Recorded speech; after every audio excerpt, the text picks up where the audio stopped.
Warning!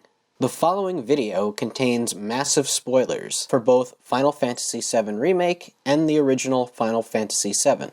Seriously, so many spoilers. Like, all the spoilers. You have been warned.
He's got balls, this, what was his name again? Let's start with the tips. There's such a thing as playing too hard to get. Oh, did that hurt? No. Welcome home, honey. Took your sweet time.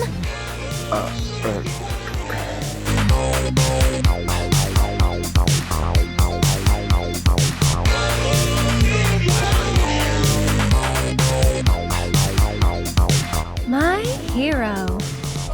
Hammer time!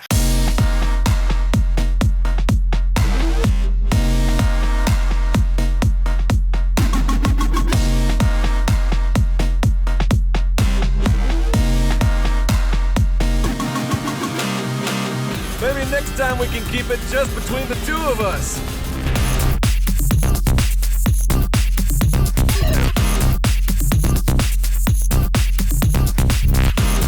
Oh, you are so adorable, you know that?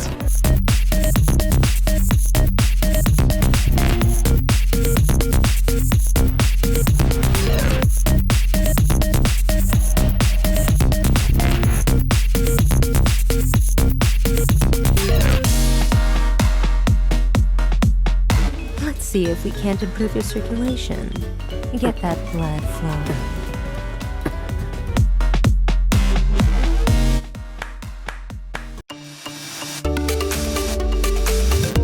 Okay, I get it. Mind letting me breathe? Depends. Mind coming over tomorrow night?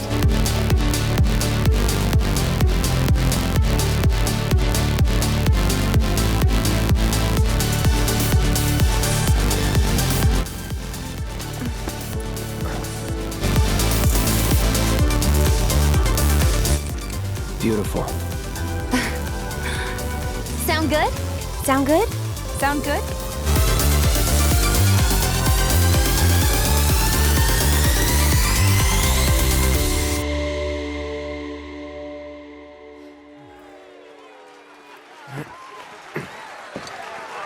Honey, I'm in love. Before delving into this review, I'd like to give a brief history of my connection to the original Final Fantasy VII, and my expectations going into Final Fantasy VII Remake. The original has been my favorite game since the day it launched in the US on September 7th, 1997. However, I was never one of those fans clamoring for any sort of remake or update.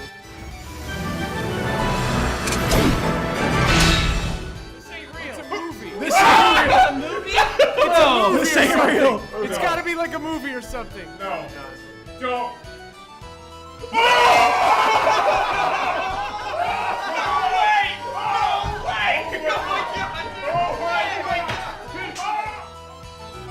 For me, the original still holds up just fine the way it is. And given Square Enix's recent history with the franchise over the past 2 decades, my faith that they would be able to pull this off was very low. Can you blame me? With consistently failed, large-scale, self-indulgent projects such as Fabula Nova Crystallis. Remember when Final Fantasy XIII wasn't going to be a single game, but multiple projects? Square Enix most certainly wasn't letting their ego get the better of them during that period. No, sir. A new universe is on the horizon, and now it's closer than ever. Over 20 years of captivating audiences around the globe, Final Fantasy completely reinvents itself with each new installment, introducing vast new worlds, dynamic characters, and unparalleled storytelling. It takes equal parts imagination, artistry, and vision to create such a compelling, long-lasting, and beloved series. Final Fantasy XIII. Quite possibly the most anticipated gaming experience of all time. And speaking of time, it's all we have. It's been fun. Oh wait, I almost forgot. I bet you want to know the North American and European release date. Yeah? Well, they didn't tell me. But as soon as I hear, I'll let you know.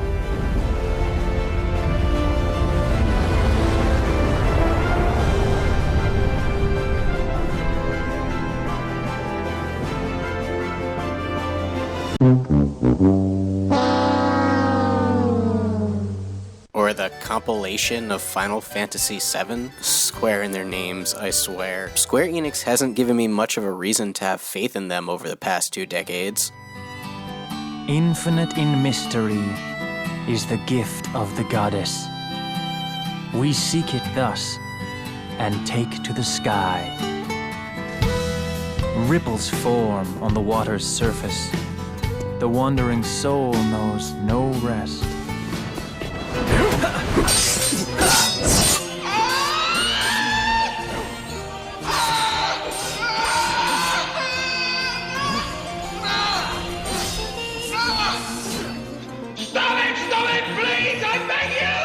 Trying to relive the glory days of the past through shallow iconography and hollow fan service has been Square Enix's MO for that period of time. Wait, that is your name, right?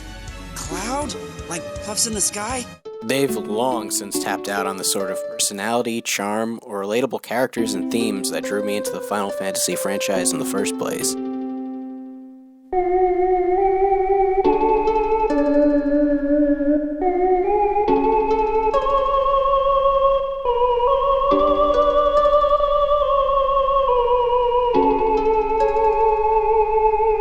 I was completely reserved to the idea that this was never going to be my Final Fantasy VII. At best, I would find it acceptable and move on.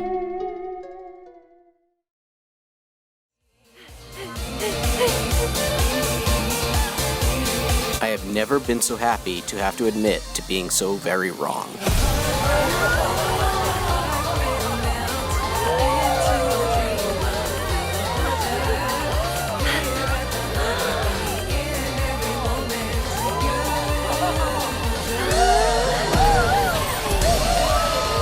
So, if you were one of those who randomly came across my video due to its very clickbaity title, which I alternatively thought about titling Final Fantasy VII 1.0 You Cannot Remake, expecting me to spend all of my time ranting about both Final Fantasy VII Remake and The Last Jedi, well, prepare to have your expectations subverted.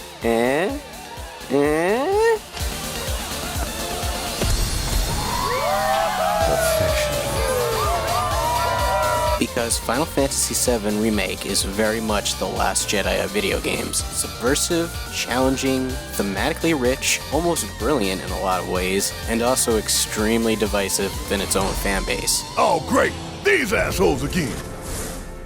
Probably some Shinra science experiment. Whispers. Perhaps best described as arbiters of fate.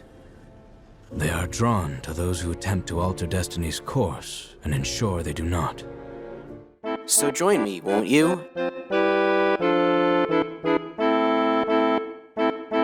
As we take a deep dive into the good, Have fun.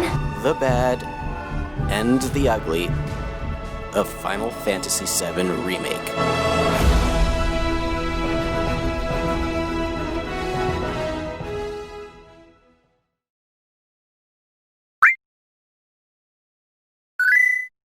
I know all anyone wants to talk about is that ending. And don't worry, we'll get to that. But the number one most important aspect for them to get right, well, outside of any sort of gameplay mechanic that is, was the characters and characterization. This was the area I had the least amount of confidence a modern Square would be able to get right. I only had about 20 years worth of evidence to back that up.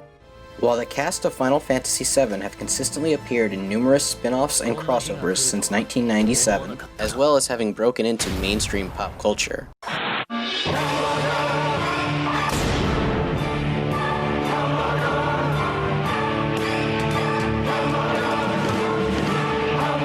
Play with this! Yippee! Whip! Whip! My special limited edition lasso! Well, that did nothing. Whoa! They barely resemble what they once were. The hero, Cloud Strife, went from a meaningful deconstruction of the generic macho fantasy hero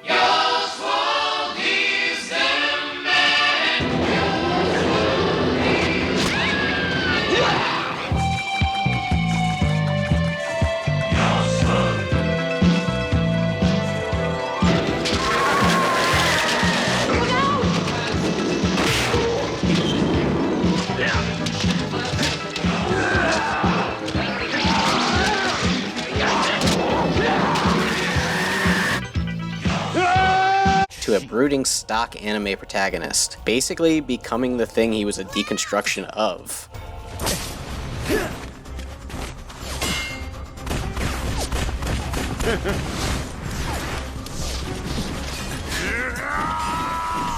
But with far less personality. Tifa, I'm not fit to help anyone.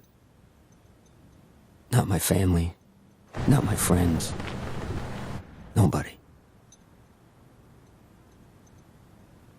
Dilly dally, shilly shally.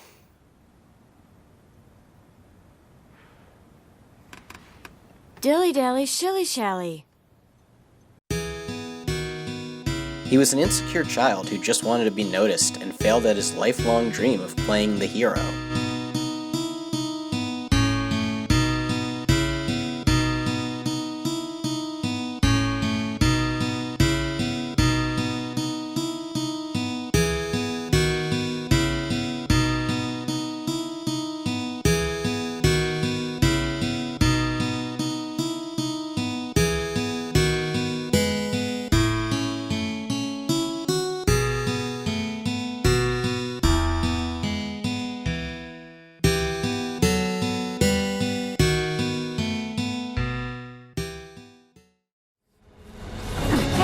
Are you okay?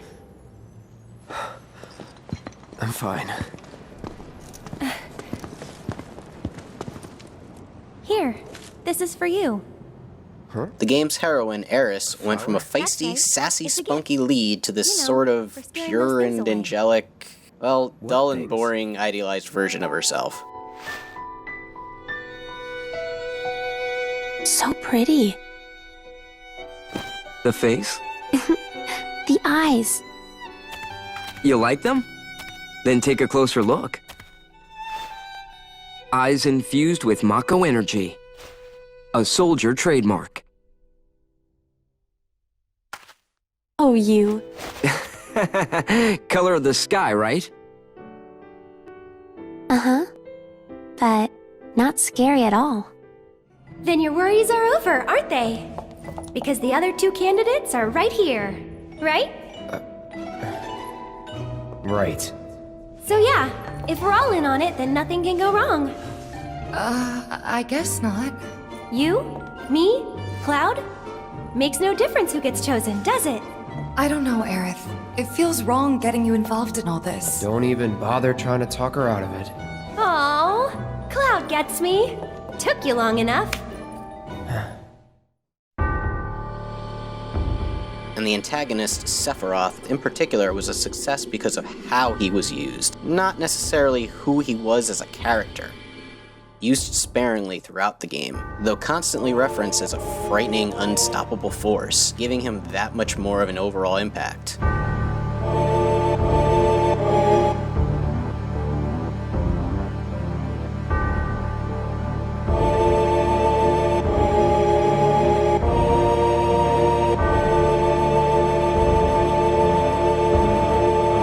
He was the shark from Jaws.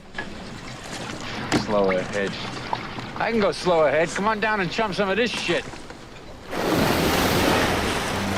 Now he's plastered around as nothing but a giant marketing tool. Wait a second. Final Fantasy devs wanted Sephiroth. What? I've been making the Jaws comparison for 23 goddamn years.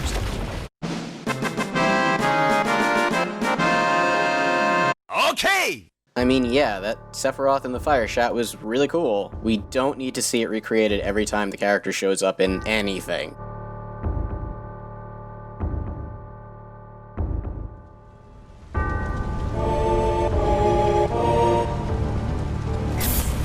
Seriously, this character won't stop showing up now. And don't even get me started on One-Winged Angel.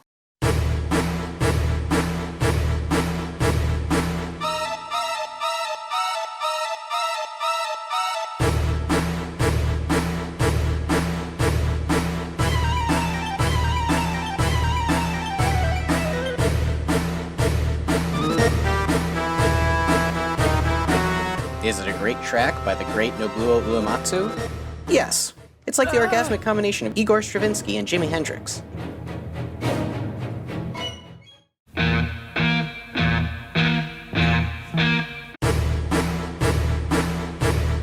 It's brilliant, brilliant, brilliant, I tell you. Genius, I say.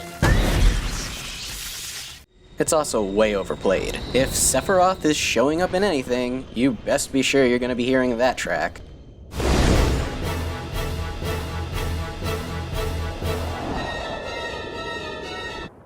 I wonder if it won't change its mind once I defeat you. Good to see you, Cloud.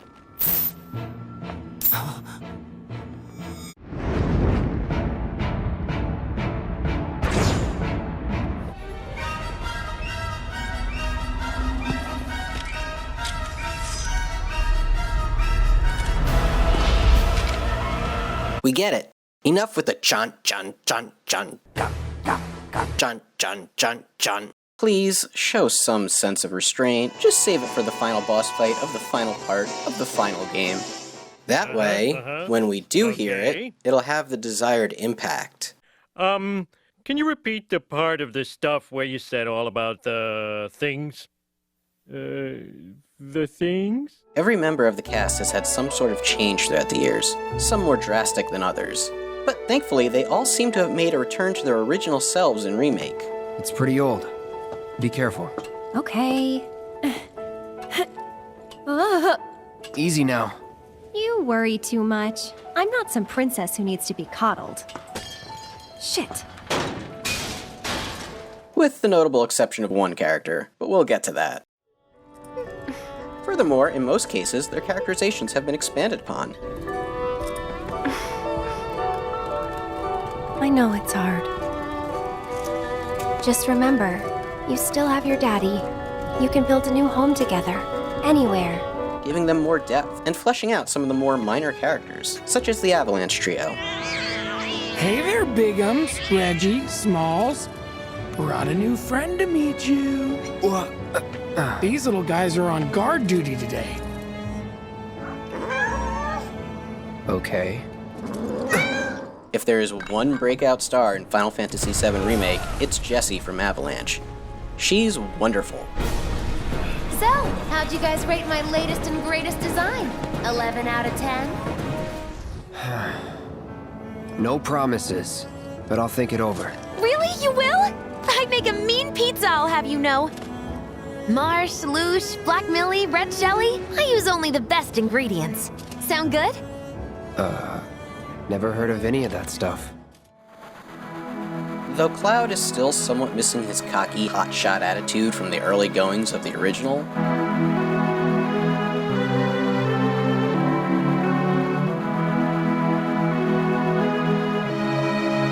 and most of his character arc is delved into more after the Midgar portion, where the entirety of Remake takes place in.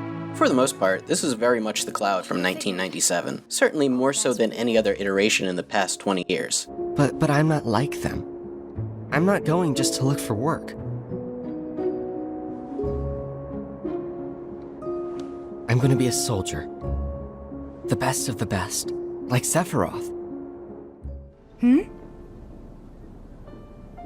Well, when we were kids, everybody wanted to be a soldier, right?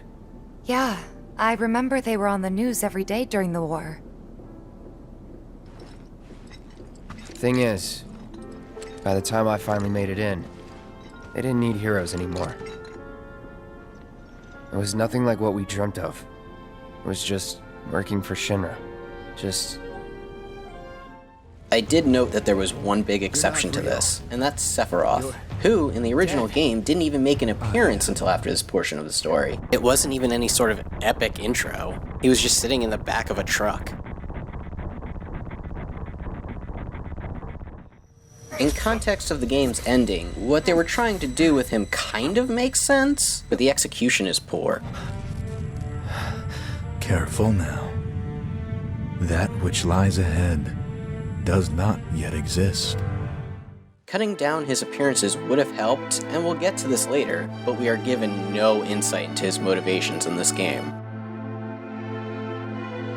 Having said all of that, I will happily say that at least his intimidation factor has been brought back here. But through suffering, you will grow strong.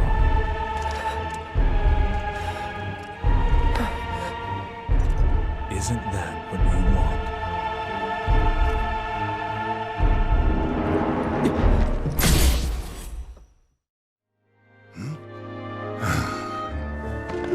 Square did a fantastic job of casting in this game as well.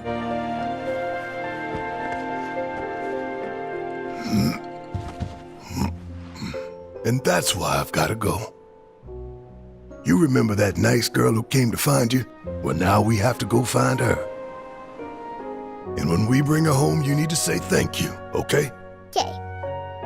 I played through the game twice, once in English and once in Japanese. Whichever version you decide to play, you're gonna get some first-rate voice talent.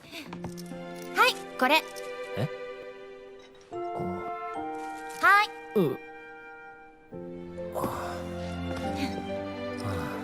じゃあ、出発! 私たちの星が消えてしまうのだ。クラウド。It was only a matter of time. Here we are. So then, what is this ragtag group of misfits I see before me? Avalanche! Local florist. Lab rat dog. Possibly the best English version out of anything on the Square side of Square Enix. Don't play dumb with me. Let's try again. Why did you have men in Sector 7 asking about Avalanche? Spill the beans, or... I'll cut him off. And that includes the Disney-backed Kingdom Hearts games. Excuse me? The entire game is beaming with life and personality. Good job, Eric. It was nothing compared to you. It's a far cry from the dry, emotionless, exposition-heavy writing of some of the more recent Final Fantasy games. We've relied on them our whole lives. The food we eat, the light, and water, it's all from the fal'Cie. You know, I think Cocoon was really built for them. The rest of us, we're just leeches, parasites. Remember data logs?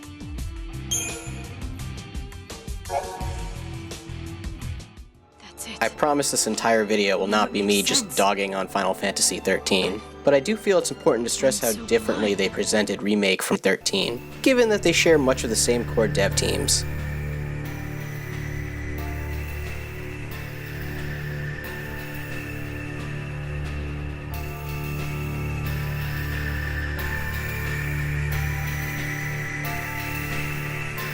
What 13 needed was more character moments. There's something I need to tell you. Making me worry like that. And less of this. Let's see. Let's see. Let's see. Pulse fal'Cie. Fal'Cie. Pulse fal'Cie. And their l'Cie. Our focus? With our focus. My focus. It's our focus! l'Cie. l'Cie. l'Cie. l'Cie. In Final Fantasy VII Remake, the focus is primarily on what it should be. Story and character over lore and plot. So we need to make the most of the time we have. To live our lives the way we want to live. Every minute, every moment matters. I was very surprised to find myself invested in some of the new characters as well. Well, here's the thing. This is a massage parlor, a respectable establishment. But if you don't require our services, then tell me! Is there any reason I shouldn't have you dragged outside and shot for wasting my valuable time? Well... What are you asking for? Thinking of raising holy hell or something? Do what you gotta, but leave me out of it. I told you what you want to know. Now take a walk. However, not every new character works as well. This Leslie guy, who supposedly originated from some offshoot story or something, I don't know, it doesn't matter. The point is, he's focused on way too much for being an insignificant part of the overall narrative. He has an entire chapter devoted just to him that could have easily been cut out entirely. Nothing of value would have been lost. But they're one-way tickets. Moving forward, this is a problem that Square needs to be wary of. Focusing on these sort of secondary characters from spin-off material is something that Square is very much accustomed to. It's been a huge problem in Tetsuya Nomura's Kingdom Hearts series, and guess what? He is also the director of this project.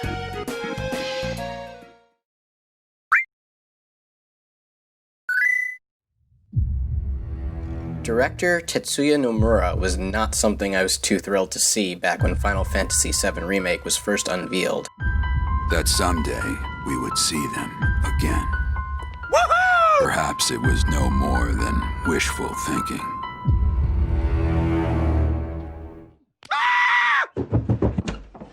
I enjoy the Kingdom Hearts games almost despite themselves. You accept darkness, yet choose to live in the light. So why is it that you loathe us who teeter on the edge of nothing? We who were turned away by both light and dark. Hey look, it's Donald Duck!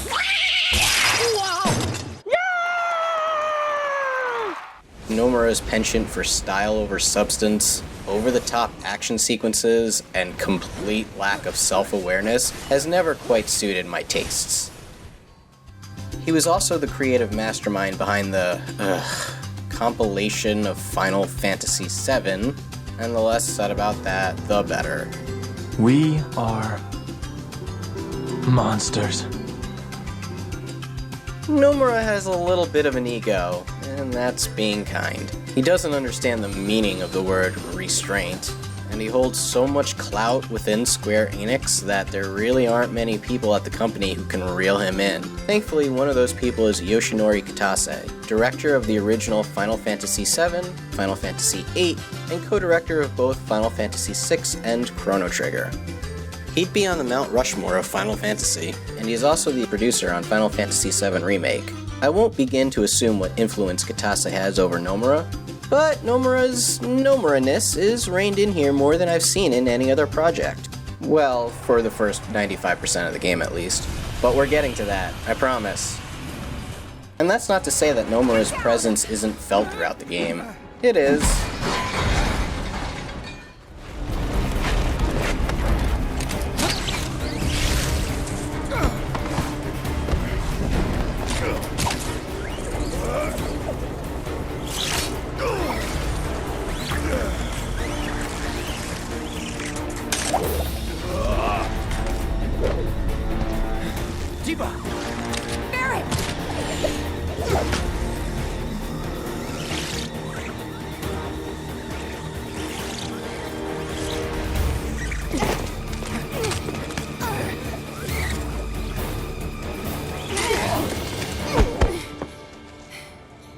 Cloud in Remake does some absurd, physics-defying stunts. He flies through the air like Superman, cuts up buildings, does flips on motorcycles.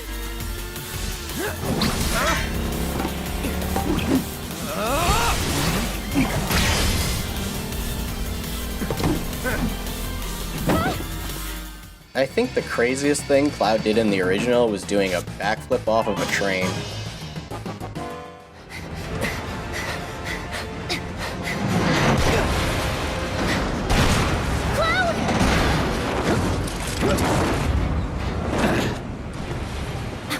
Okay, that was pretty cool. It wasn't.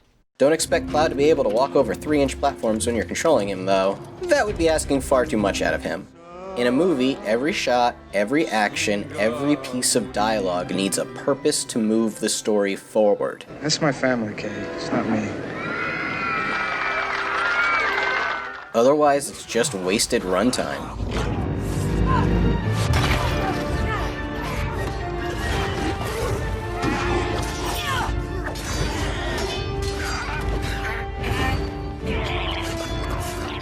For example, here's the original's escape sequence from the Shinra headquarters in its entirety.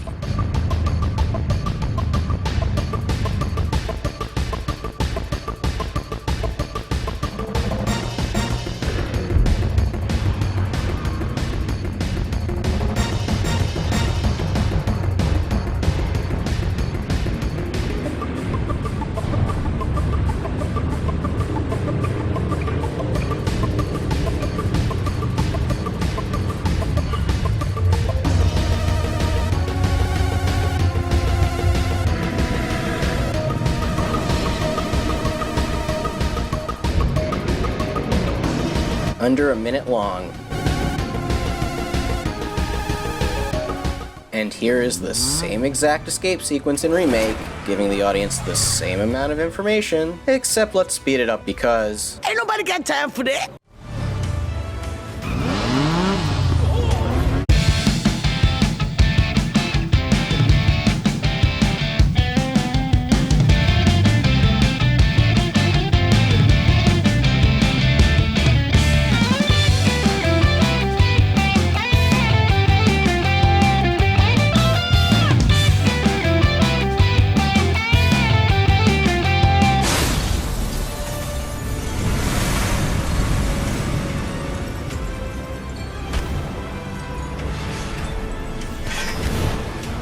This is pretty typical Nomura. But overall, the game really is focused on telling its story. Even if you could, that land belongs to the... to you and your people. Shinra's after it because they believe it's rich in Mako. Mako they've got no right to claim. But they'll try to take it anyway, won't they? Greedy bastards will never stop. Which takes some shockingly bold and daring creative risks. It would have been so easy for Square Enix to play it safe with this project. Final Fantasy VII is the most popular entry in the series. It's one of the most beloved.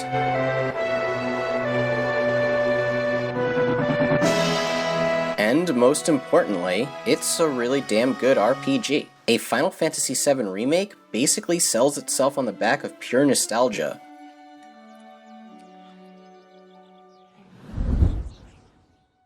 Thankfully, they went that extra mile, and decided to do something far more creative with this.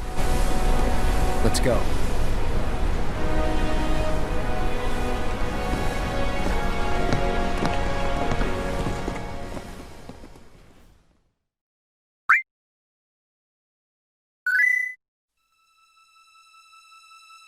Many were excited to see a beloved classic updated with modern visuals. As I've already stated, I was not one to share in that excitement. Not only did I not trust Square Enix to do the project justice, I was also simply uninterested in seeing a one-for-one remake. Final Fantasy VII was done right the first time. It was complete, it was good, time to move on to new ideas.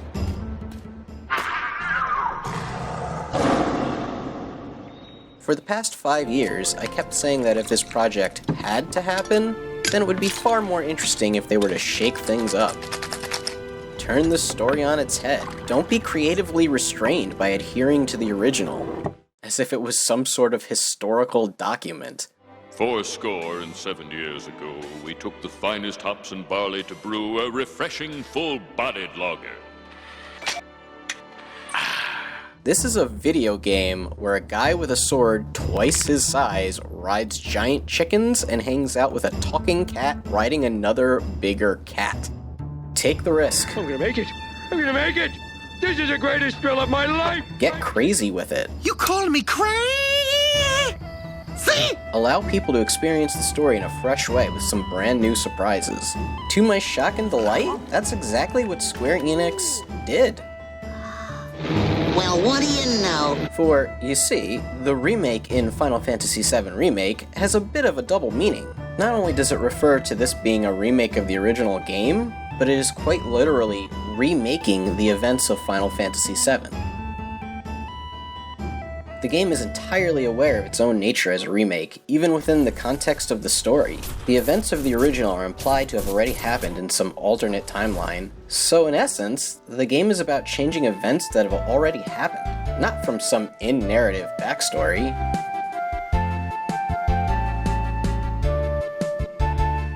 But from events that we, as players, have experienced directly countless times through the original Final Fantasy VII. Kind of like what they did with this guy. It's kind of genius. Genius, I say! That's not to say that a simple remake couldn't have worked. The remakes of Resident Evil and the 2 Lunar games are so good that they make the originals near obsolete.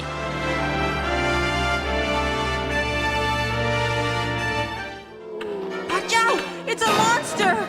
Let me take care of this. Barry! What is it? Look out! It's a monster! Let me take care of it.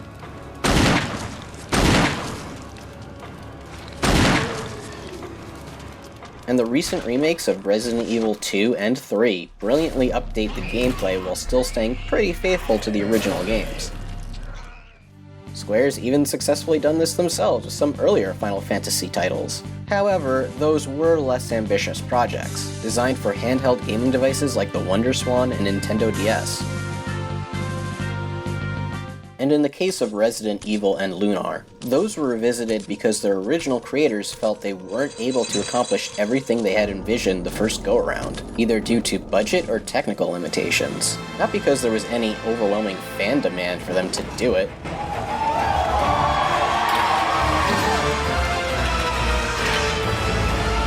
The Final Fantasy VII that was released in 1997 was the Final Fantasy VII Square wanted to make. Like I said, it was already complete. And let's not overlook the fact that there are straight remakes of classic games that don't come anywhere near matching the originals, let alone surpassing them.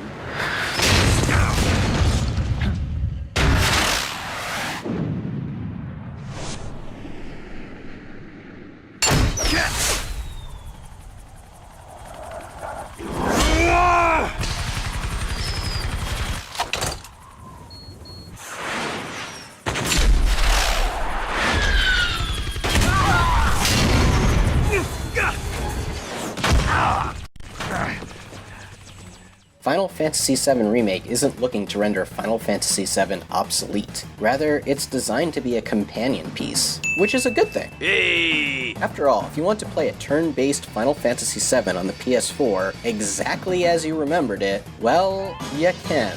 What's the point in dedicating millions in resources to just doing that again? And sure, the Resident Evil 2 and 3 remakes do modernize the gameplay while keeping everything else mostly intact, but Resident Evil also doesn't rely on its story the way a Final Fantasy game does. Resident Evil's story is only there to give context for the gameplay and atmosphere, which is where that franchise's priorities lie.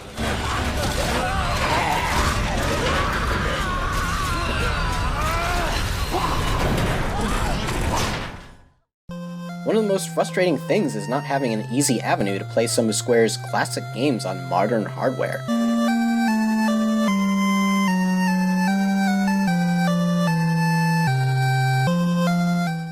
Oh, he's here! Our gracious hero, brave Fencer Musashi! He's rather small. This will not do. Half the reason to go back and revisit these classic games is to see how much progress has been made over the years.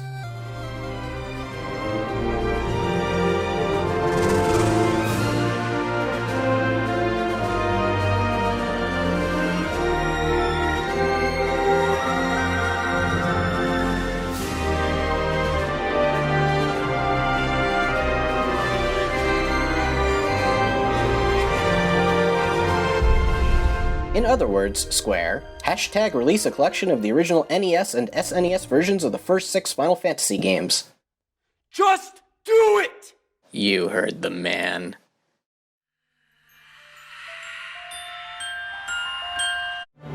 I do get why people are wary of things being so different. Change is scary. People are very adverse to things that aren't exactly like how they remember it, even if the thing they remember wasn't all that great to begin with. Snarf! Am I glad to see you? The sword! Quick! It's a cartoon for toddlers, you numbnuts. Ahem. Even if that implemented change makes perfect sense. Or is really rather interesting. Just a roll. The Mandarin, see, it's not real. The thing was, he needed someone to take credit for some accidental explosions. He created you. He created me. Custom-made terror threat. Yes! Change is scary. The unknown is scary. But sometimes, it's worth it to take the risk, even if you may fail. And why did you stop me? I'm not really sure. What will we find on the other side?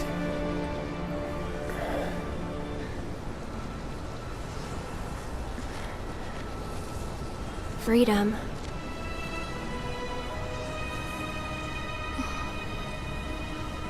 Boundless, terrifying freedom. Like a great, never-ending sky.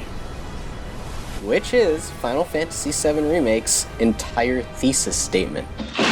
Mind blown.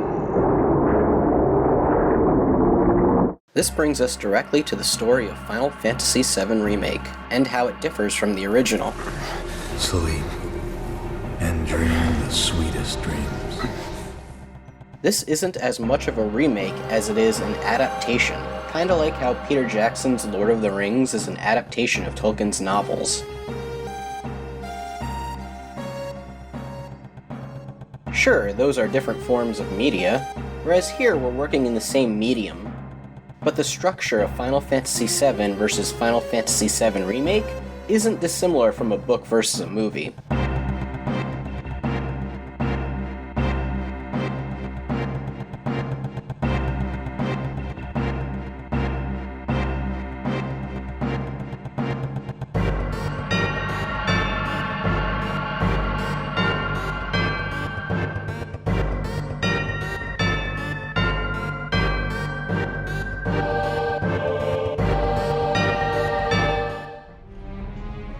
This pump's sole purpose is to drain the planet dry. While you sleep, while you eat, while you shit, it's here sucking up Mako. It doesn't rest, and it doesn't care. You do realize what Mako is, don't you? Mako is the lifeblood of our world. The planet bleeds green like you and me bleed red. The hell you think's gonna happen when it's all gone, huh? Answer me! You gonna stand there and pretend you can't hear the plant crying out in pain? I know you can! You really hear that? Damn straight I do! Get help.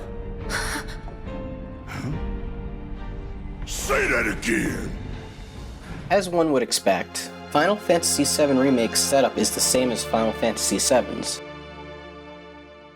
The game takes both visual and thematic inspiration from Fritz Lang's seminal 1927 silent film, Metropolis.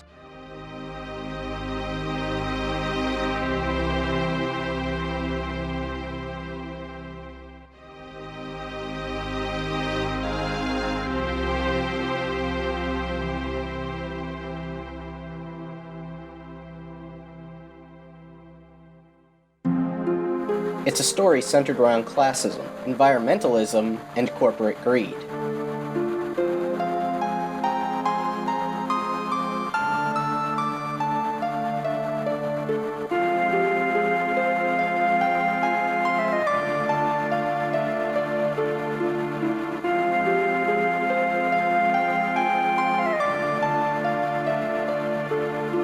It was a bit ahead of its time, and might be even more relevant now than it was back in 1997.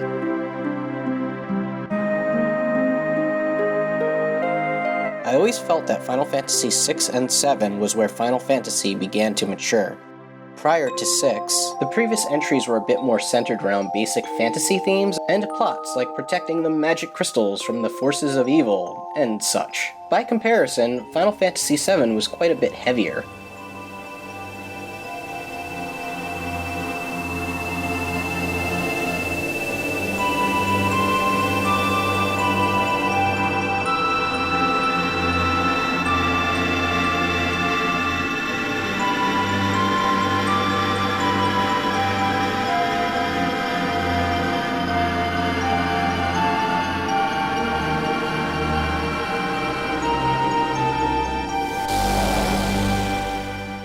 Not too heavy, mind you. This is still a children's game made for children, where you run around with a guy who has a minigun for an arm, and not one, but two talking cats. There's a reason I compared it to Star Wars, and not, say, I don't know, Schindler's List? Can you imagine if someone compared a pop culture product, like, say, a zombie game, to freaking Schindler's List? There's been two people. This is gold. Two more people. You would have given me two for at least one. You would have given me one more.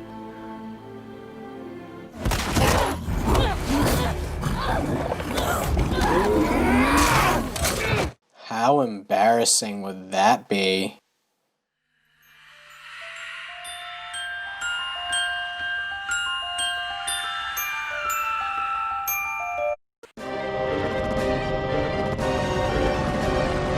Final Fantasy VII is set in a world ruled by a mega corporation. Tell me this doesn't sound frighteningly plausible. The president of a weapons manufacturer, President Shinra, rises to political power after discovering a powerful natural resource. He builds the largest, most technological advanced city in the world off the back of this limited, valuable resource, and rules over it like a king.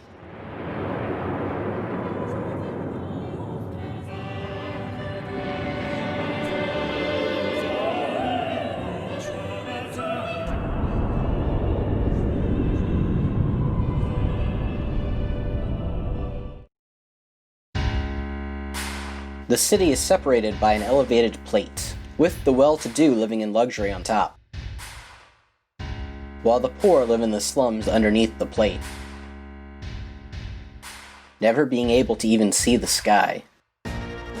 It might be a bit of an on-the-nose visual metaphor, but it sure is damn effective.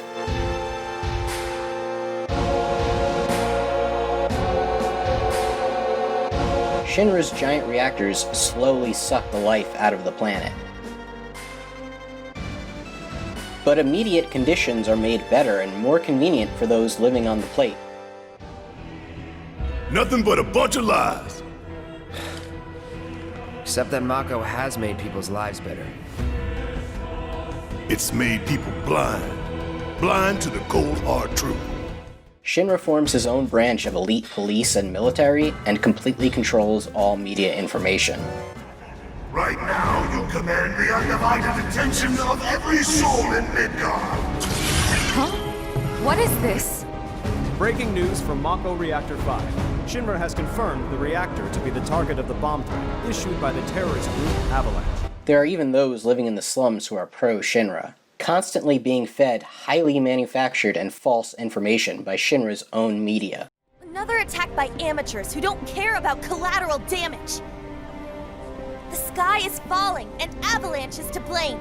Now, doesn't that sound just a little bit relevant to you? Mako Reactor 5 has been temporarily shut down, and all fires have been successfully extinguished. The situation is under control, and the people of our fair city need not worry about any additional complications. Shinra is portrayed as someone who thinks quite highly of himself. But when he isn't surrounded by his guards and goons, he's a sniveling little coward. Again, this was 1997. Sure, a lot of it is subtle, but it's all there.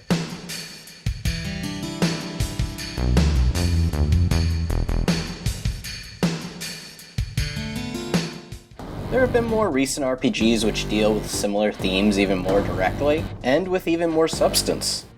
A cruel person like you has no right to stand leading the citizens of this country. You're nothing but a criminal who rose above others by climbing a staircase of sin. The life of a nation, as opposed to those of a few sacrifices. There can be no comparison. The ignorant masses only care about their own personal happiness. I am merely granting that for them.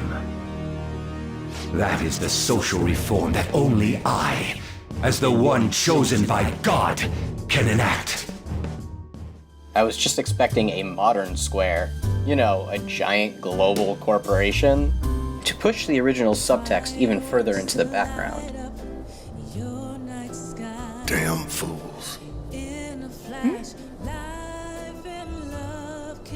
Ones who come here at night to take in the view. So pretty and marvelous and beautiful.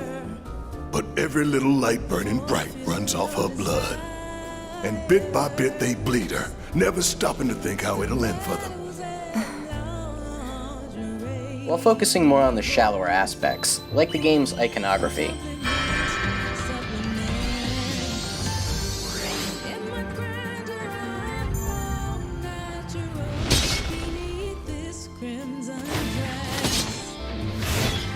I'm ending this. I don't know where I would have gotten that idea from. It's not only a very welcome surprise that this stuff is still in here, but also that it's emphasized even more so than it ever was in the original. This building's incredible. A shining monument to corporate greed. One of these days I'm gonna tear it down and burn the rubble. But not today. Yeah. For most of the game, you run through familiar beats, with only slight deviations or a few added layers of context.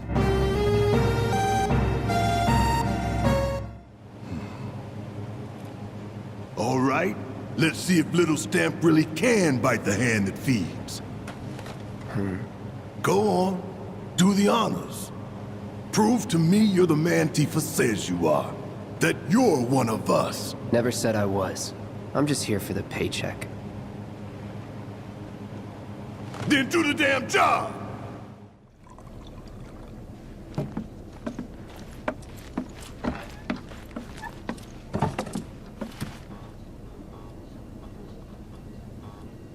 I heard you're having second thoughts. I know we have to think big if we're going to make a difference. But not like this. I feel trapped.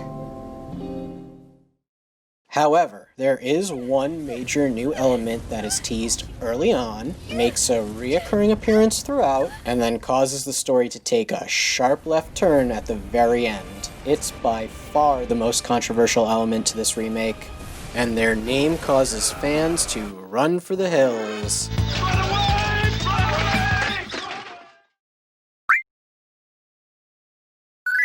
I think the Whispers are really clever and smart.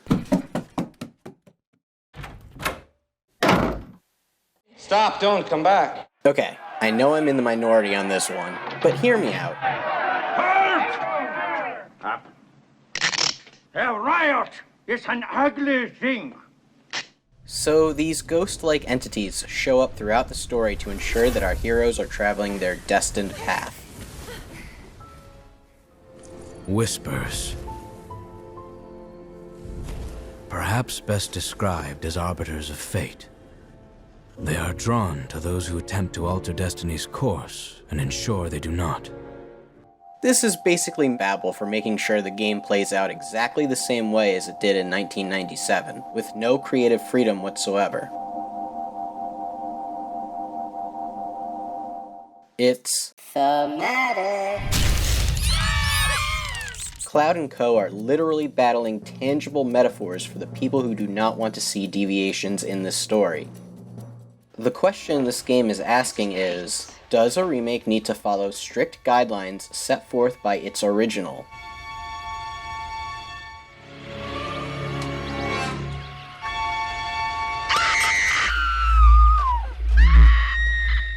Or can it branch out to become its own thing?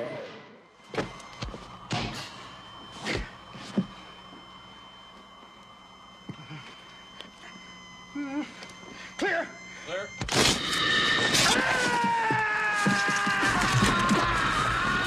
This sort of stuff fascinates me, and is the same kind of thematic richness and bold ambition, which reminds me of that really good Star Wars movie that some fans sure do love to hate.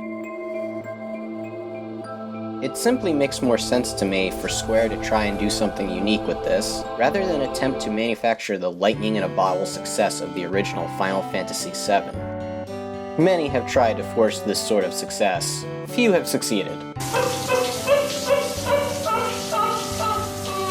Who knows, maybe one of these days, one of these guys will get their own Marvel Cinematic Universe. After the millionth attempt, one is bound to stick. You're letting him kill Martha. Right? Why did you say that name? I just hope for the upcoming installments, Square stays the course, and doesn't make a short-sighted, knee-jerk course correction to appease to a vocal minority of angry fans and online trolls. And yeah, the Whispers are pretty similar to other Nomura gimmicks seen in the Kingdom Hearts series. However, the Heartless and Nobodies and, whatever the other one was, are a lot more simplistic than the Whispers are.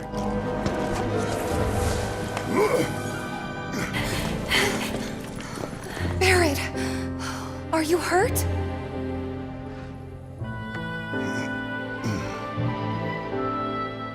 Don't think so.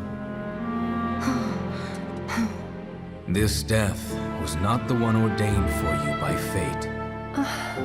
The most Kingdom Hearts ever gets is light versus dark. Supreme darkness! You're wrong. I know now, without a doubt. Kingdom Hearts is light! And we're gonna save the world with the power of love and friendship. I don't need a weapon. My friends are my power. And you know, that's fine for a franchise where you fight alongside Donald Duck. What? Sarah and Sephiroth! Ain't Sephiroth the one who's supposed to be the dark part of Cloud's heart? Can we just take a second to appreciate Donald and Goofy saying the word Sephiroth? Sephiroth! Sephiroth! Sephiroth! Sephiroth! Sephiroth! Sephiroth! Kingdom Hearts doesn't really need to be more than what it is.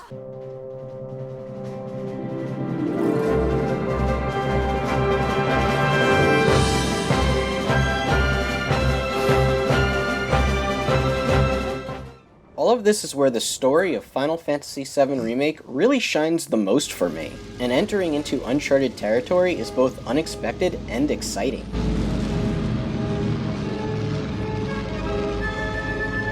However, the ending does have its fair share of legitimate problems. There are some very valid criticisms here, beginning with some sloppy execution during the game's finale. This is where Tetsuya Nomura takes his Nomura-ness up to 11.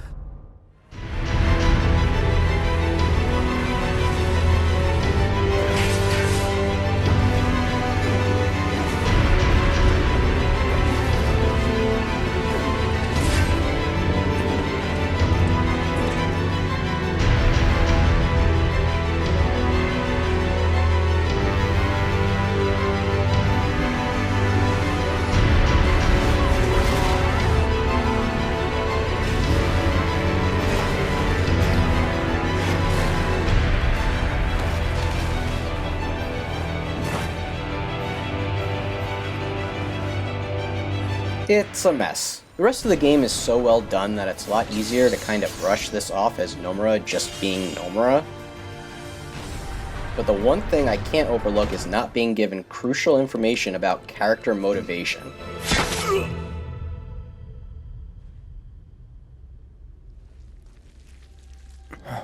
This is a major problem with Sephiroth, Jenova,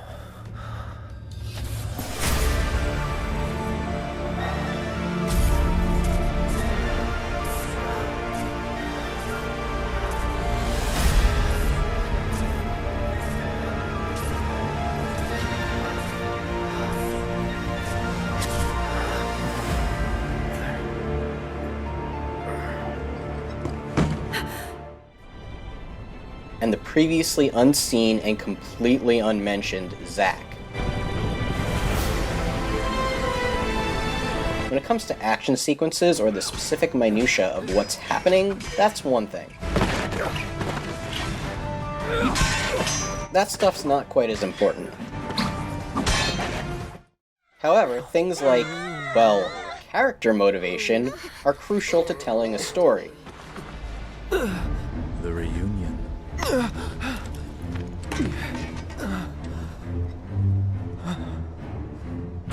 nothing to fear.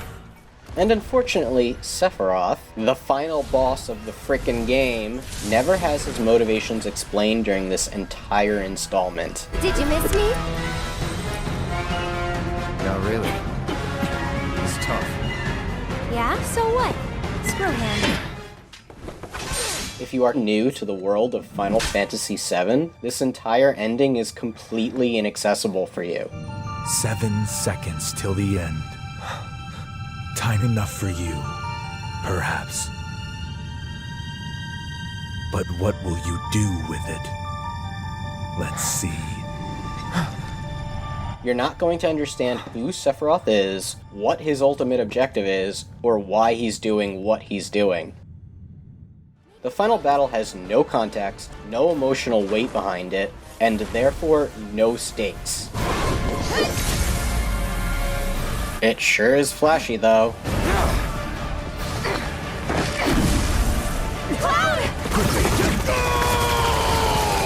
I mean, there's stakes in the sense that you want to prevent him from dropping a giant meteor on your head, so that you can beat the game and watch the ending. Sephiroth. But there's nothing of substance here. Gee, this guy's a real jerk. Why does he hate me so much? Wait, he can just summon some giant meteor that can just one-shot me?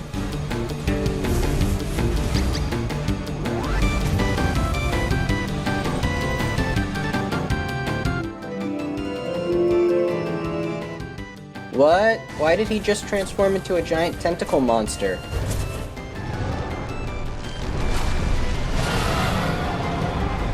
This is the source of everything. Wait, the tentacle monster is the cause of everything? Why? What's it even the cause of? Why does Cloud have black hair now? Almost there, Cloud. We're almost there. Wait, that's not Cloud? Oh, my poor brain. The thing is, there was a fairly obvious solution to this. Immediately following where this part of Remake concludes, our heroes meet in a small town and discuss Cloud's past and Sephiroth's backstory, during an extended flashback sequence set in Cloud's childhood home of Nibelheim.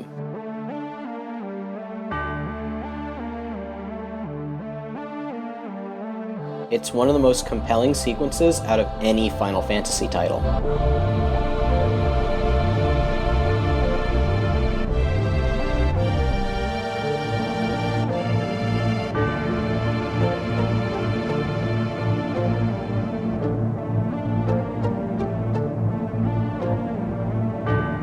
And it sets up the conflict and character motivations moving forward for the rest of the game. This sequence needed to be moved up to this part of Remake. There was even a perfect spot to insert it. Put it in at the beginning of Chapter 17, when the entire group is finally all together, and Aeris is giving her whisper exposition. I mean, I get they would have needed to create new assets for this. It wouldn't have been just a few new assets either. So it's not quite as easy as just inserting a new sequence.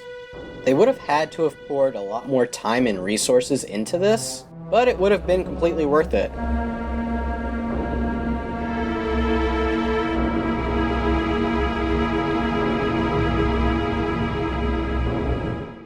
I don't know, instead of just copying and pasting a dungeon from Chapter 10 into Chapter 14,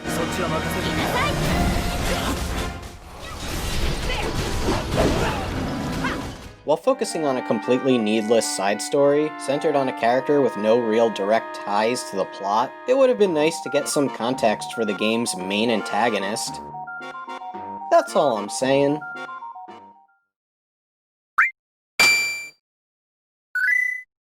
You know, I thought about leaving once, but in the end, I couldn't. While most of this review has been dedicated to story, Final Fantasy VII Remake is first and foremost a video game. A game can have all the thematic richness, emotional weight, and three-dimensional characters it wants. If the game itself isn't any good, the whole shebang will fall flat on its face.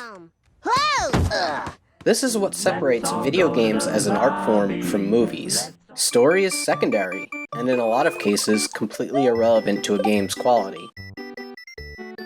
Just look at anything Team Ninja produces. Despite having played them, I couldn't tell you a single meaningful aspect of the stories for Ninja Gaiden or Neo. Doesn't prevent either of them from being great games.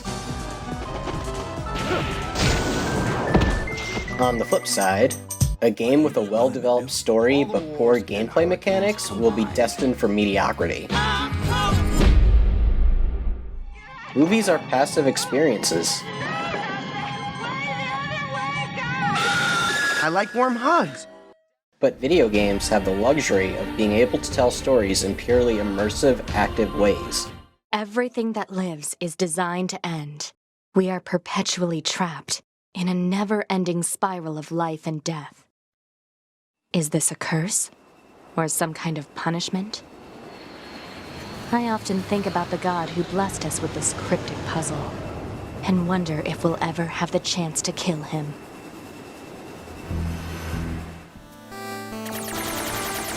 The defense program has initiated a purge. And look, I'm not one of those who is going to sit here and try to tell you that there's only one right way to make a video game. I love From Software games. Bloodborne is not only my single favorite game of this current console generation, but it makes the list for my all-time top 10. But as great as it is, not every game needs to be Bloodborne. Or Dark Souls. Nor should it be.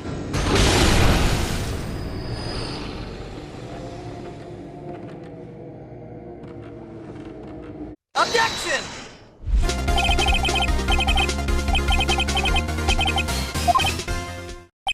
I like my variety. And Final Fantasy VII Remake finds a very satisfying balance between crafting a traditional linear narrative with engaging action-oriented combat. However, like most things about Remake, I wasn't initially sold on it. Shortly before the launch of the game, Square Enix released a demo of the opening dungeon, just as they had done over 2 decades prior. Most people seem to take to the game's unique battle system, but I found it messy, almost sloppy even, with its active time battle mechanics slowing the pace of combat. Succeeding on the battlefield requires much more than just hacking and slashing. Cloud needs to be tactical. He needs ATB. It showed potential, sure, but I was afraid Square was trying to have their cake and eat it too. Mamma mia! Crafting a more action-oriented battle system to attract new players, while throwing in classic turn-based mechanics just to appease purists. A split focus and lack of conviction could have been very detrimental to the overall experience. Hey, you really gonna make me deal with this on my own? Thankfully, I hit a moment during my playthrough of the full game where everything clicked. That's it! It probably happened later than I would have liked, but once I started learning weapon abilities, gained new materia, Gotcha! and simply got used to what this battle system expected out of me, I found it to be fast, fun, challenging, and best of all, deceptively strategic. From the outside it may look like it, but Final Fantasy VII Remake is not a button masher. If you're prone to just mashing square, then you'll be in for a bad time. The great irony is that despite all the money devoted to the new lavish visuals, the original Final Fantasy VII remains far more accessible than Final Fantasy VII Remake. Even someone who has never touched a controller in their life could pick up and play Final Fantasy VII. The original also wasn't very challenging. Its greatest flaw was that it was so easy, still probably the easiest of all the mainline Final Fantasy games. Final Fantasy VII Remake is not any of that. For one, its difficulty is no joke, even for video game veterans. Gotta dig deep for this one. If you're unprepared, you may find yourself having a hard time with some fights. But it's also deeply rewarding.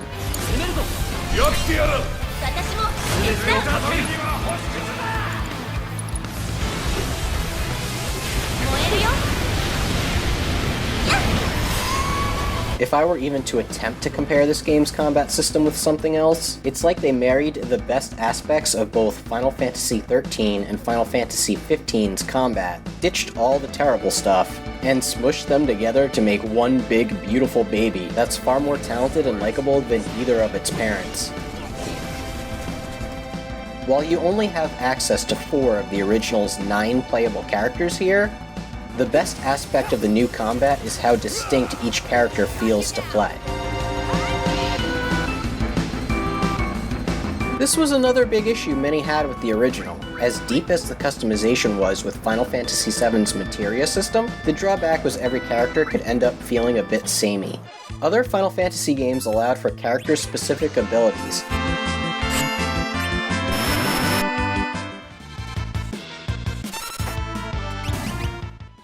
but VII really relegated that to each character's limit breaks.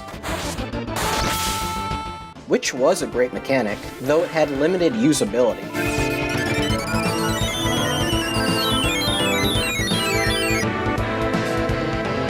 In Remake, every character serves a specific purpose in combat.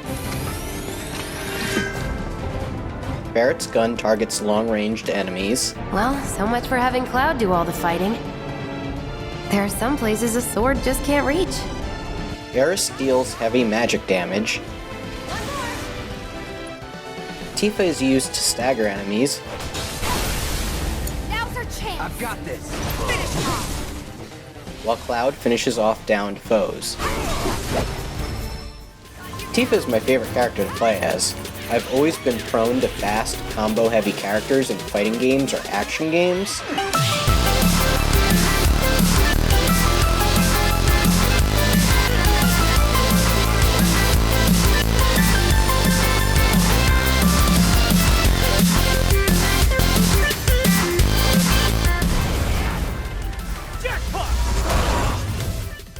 And Tifa fits that here to a T.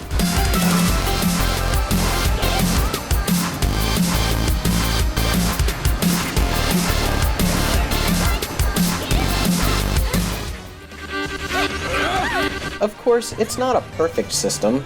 As fun as each character is to play, when you're not in direct control of your allies, their AI is pretty dumb. On one hand, it forces you to switch up who you're using in combat, but it'd still be nice if they could hold their own without you having to constantly babysit them. It's the exact opposite problem of Final Fantasy XII, where you can customize the AI so precisely with gambits that you can actually make the game play itself. Some sort of lightly implemented gambit system would have been perfect for this game.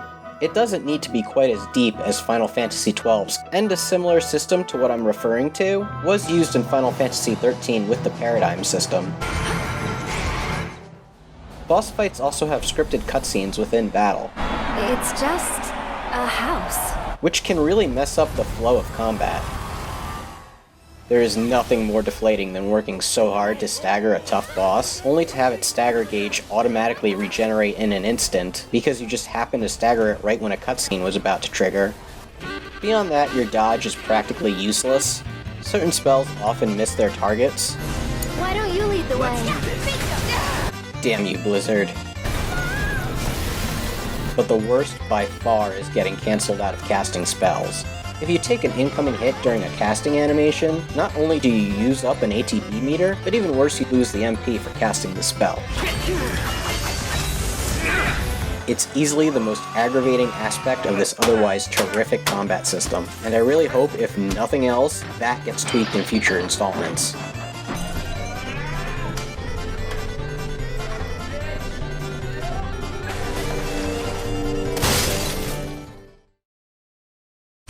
Oh, and limit breaks should never ever miss, especially with how infrequent they are to build up in this game. You're gonna catch holy hell.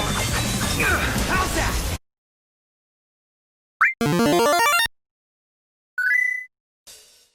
I have never been a big fan of the realistic-looking Advent Children redesigns. Right from those very first promotional images of Cloud, shown off way back in 2003, I was like...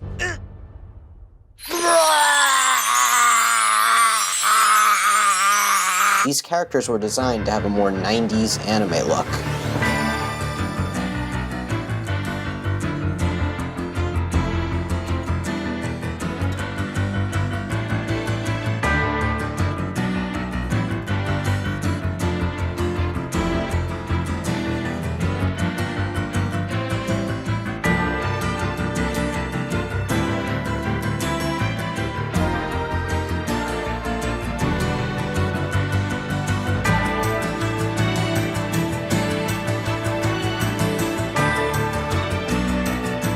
And I think a lot of the character was brought out in those designs. Granted, they have gone back to utilizing those classic designs more prominently in recent spin-off material. Did you say silver hair? Hey, tell me where he went. So I had hoped we'd moved on from those other designs. But no.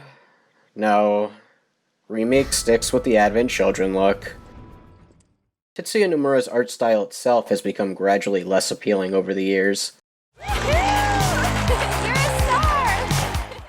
Well, you tried. As Nomura has risen in prominency, back from when he was working on those original Final Fantasy VII designs, he's also had more freedom to include some of his more personal fashion tastes. Yes, I'm talking about the belts. Everyone has way more belts on their outfits for some reason. For the most part, it's not too distracting in Remake, with the glaring exception of one character. Rufus. Buddy. This isn't to say that the characters look bad.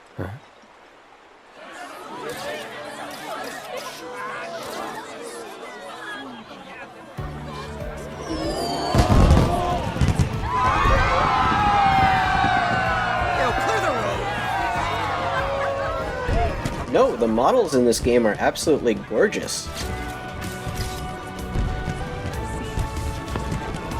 Yeah, there's some well-documented texture issues, but I want to focus more on the art direction here than the tech.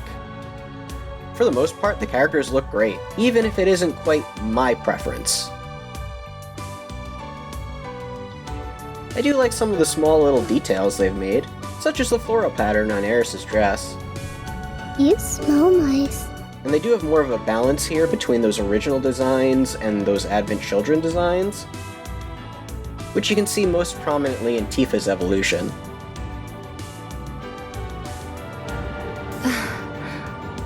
How sweet.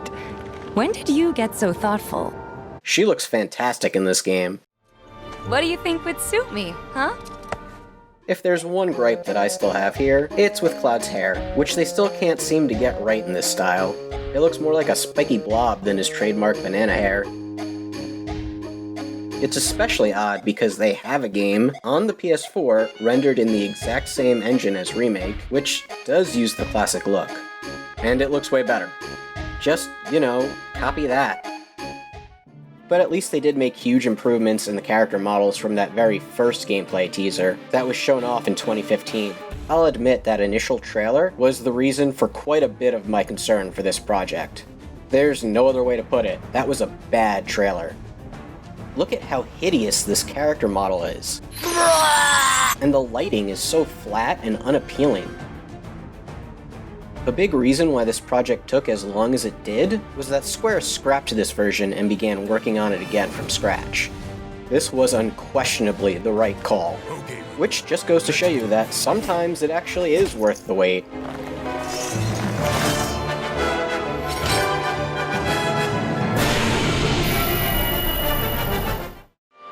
If Square had come to me and said, "Hey you, we're remaking Final Fantasy VII, so how would you want that to look?" I would have stressed style over visual fidelity. I'm not saying the game should look like a PS2 game, though take a look at those remasters of Kingdom Hearts 2 and Final Fantasy XII, and just try and tell me those games don't look beautiful even by today's standards. Face my wrath!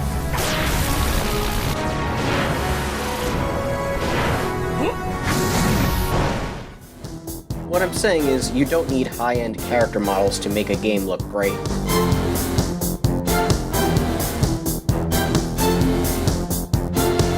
My heart is a furnace, had a selling my word of conflict. One goes what keeps me going. Take back what I lost to the bosses of greed and fear. Don't ask why I'm ready, but I'm ready to take them down now. The time for a new start is constantly drawing nearer.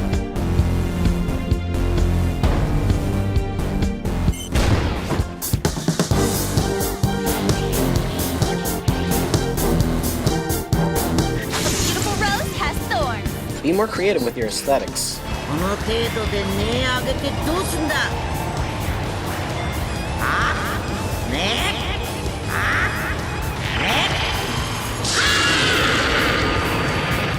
Look at Cloud in Smash Bros. Would anyone really have complained if Final Fantasy VII Remake looked like this? And you can utilize the processing power you've saved for other, more important areas. Maybe then you could have fit this entire remake into one game, instead of splitting it up into multiple $60 purchases that are going to take however many years to complete. Just a thought.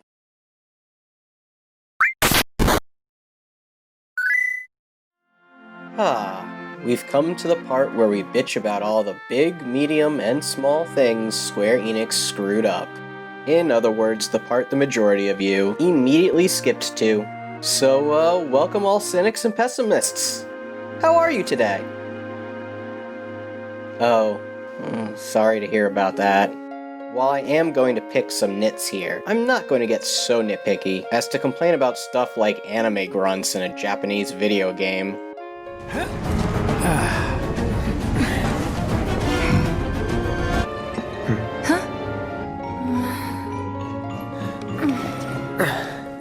Yeah, it can seem a little bit silly to the uninitiated, but you gotta be really ignorant if you deem that a problem worth focusing on.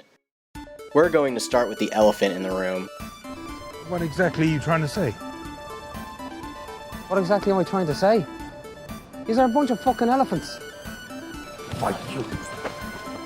The biggest problem with Final Fantasy VII Remake, which you've heard me allude to throughout this review, but I really wanted to hold off digging into it so that I could give it the proper attention that it deserves.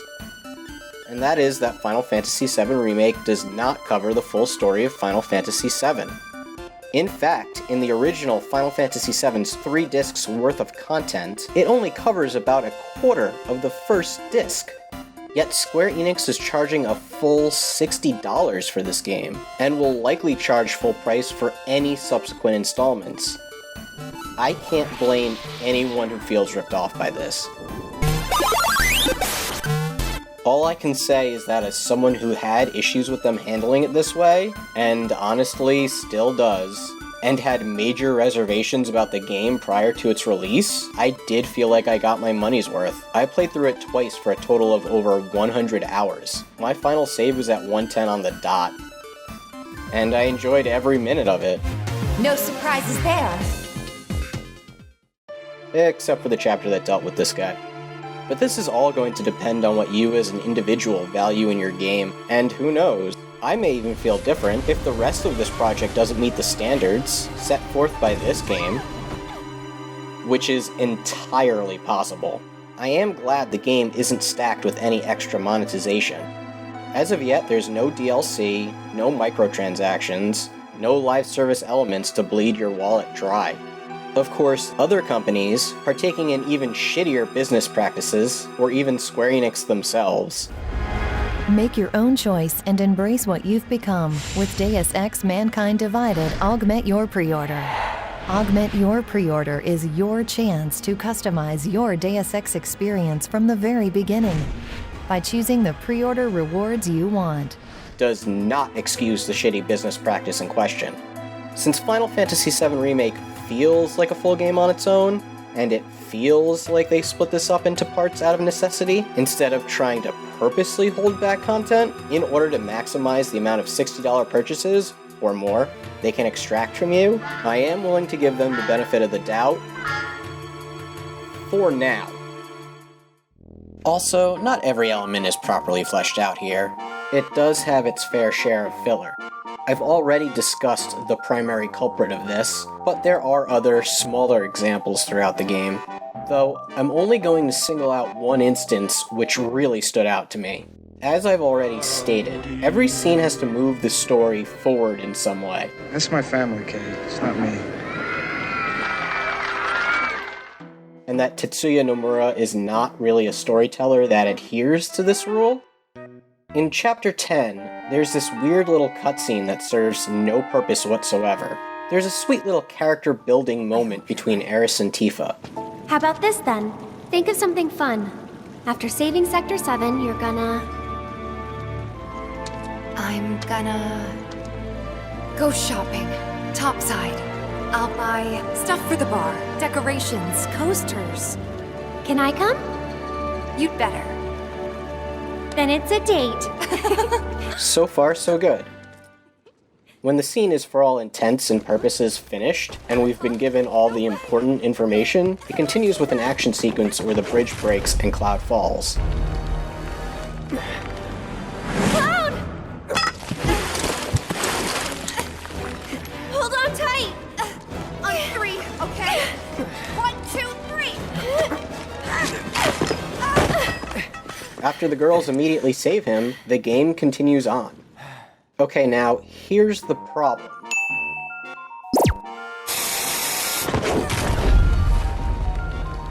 It adds nothing. It just exists for the sake of existing. It's not playable, so you don't have any direct control over it. It doesn't build on Aeris and Tifa's relationship, certainly not to the extent of the scene that just happened. Cloud can carry all our stuff. He'll be our pack chocobo. What was that about me? Nothing. Cloud isn't even in any real danger here. Like, he's going to fall 10 feet into water. Sure, it's gross sewage water, but his life isn't in any danger. And to crawl to freedom through 500 yards of shit-smelling foulness I can't even imagine. Not immediate danger, at least. I mean, who knows about infection? I don't know. Not to mention, just minutes prior to this cutscene, there's another cutscene where the exact same thing happens, except with the roles of Aeris and Cloud reversed. That was I don't know, this cutscene baffles me every time I see it. I'm losing it! Bun down, shoe, mustard, pan, bun now! Mr. Krabs, I am so confused. Furthermore, the side quests are dull and don't really add much. So, I'm never gonna see them again? There are also some gimmicky mandatory minigames that aren't any fun and drag the pacing to a screeching halt. Could've gone better. There's a short sequence in Chapter 16 where you play as Tifa as she climbs on some rafters. At first I thought the reason this was included was because up to this point, Tifa was the only character of the 4 that you didn't directly control outside of combat. But no, in the very next chapter, you control her for a large portion of it. This would be fine if the sequence was any fun. It isn't. At least the music that plays here is a jam.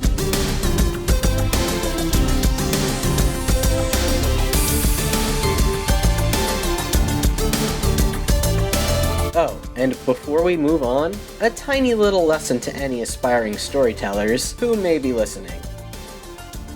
If you're really looking to undermine your big emotional payoff that you've been building towards throughout your entire story... So, you're the guy who gets to hear my last words. just as you're hitting your dramatic peak.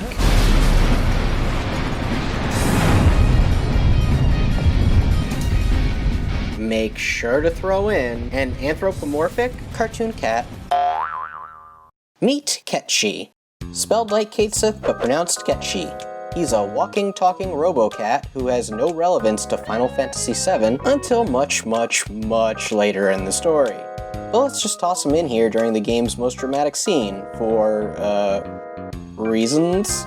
There is no better way to suck up all the tension from your scene.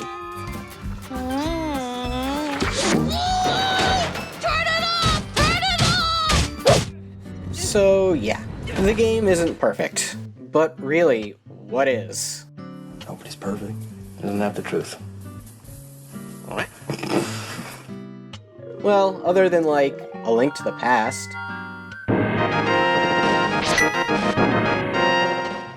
Or Castlevania Symphony of the Night.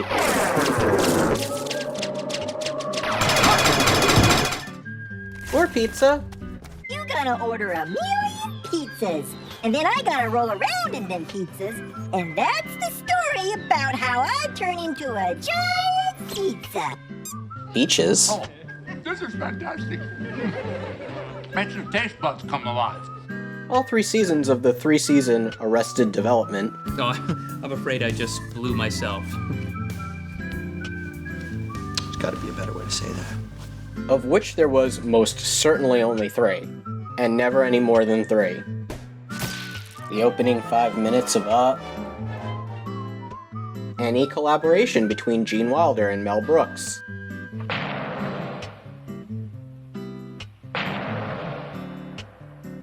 What knockers! Oh, thank you, Doctor. Paul Rubens' death scene in Buffy the Vampire Slayer.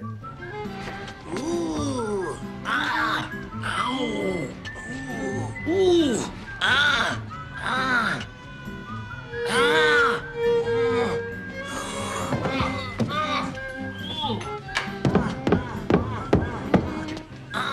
Freddie Mercury's voice. Abbott and Costello's Who's on First routine. Who's on first, what's on second, I don't know, is on third. You know the guy's names on the baseball team? Yes. Well, go ahead. Who's on first? Yes. I mean the guy's name. Who? The guy playing first. Who? The guy playing first base. Who? The guy on first base. Who is on first? What are you asking me for? I don't know. Batman the Animated Series. You, the dynamic Dark Knight, versus me, the conceptual Condiment King. Any episode of Looney Tunes directed by Chuck Jones. Maurice LaMarche's Orson Welles impression. Get me a jury and show me how you can say in July and I'll make cheese for you. Mystery Science Theater 3000. He has the power to rear project major cities. Linda Cardellini. And by extension, both Freaks and Geeks. Watch out, Alan. I think she's high on pot. Yeah, I might just go psycho. and Gravity Falls. Wendy, I need you to put up this sign. I would, but I can't reach it. I'd fire all of you if I could. Okay, those are all pretty perfect. But RPGs by nature really can't be perfect. And that goes for Final Fantasy II. Well, except for Final Fantasy Tactics.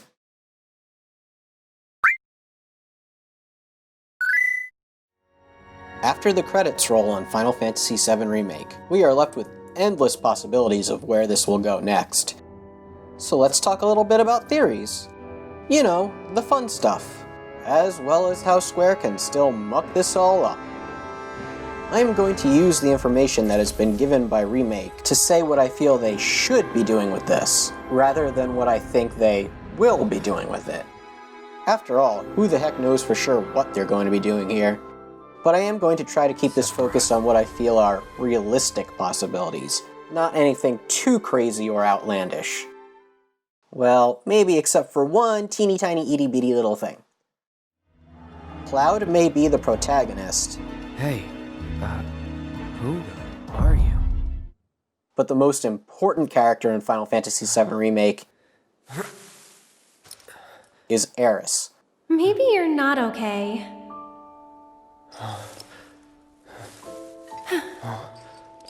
Ah, he lives.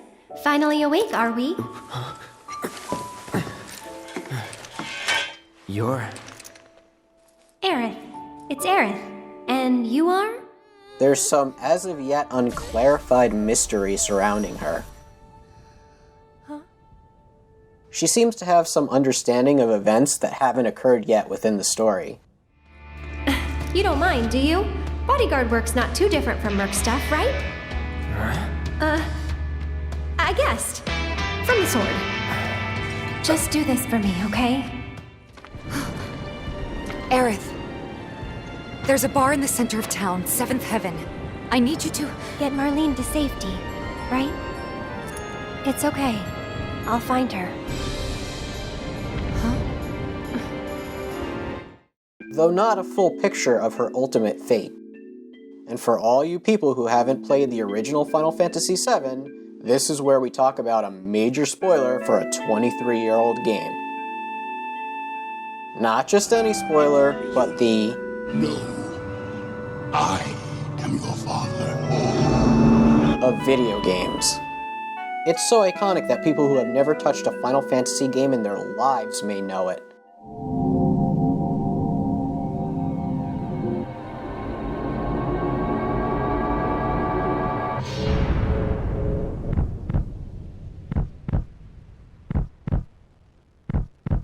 Yeah, they kill off the main heroine halfway through the game. Oh my god! That's it, that's the spoiler. The tears aren't coming. The tears just aren't coming. This was a pretty big thing in 1997.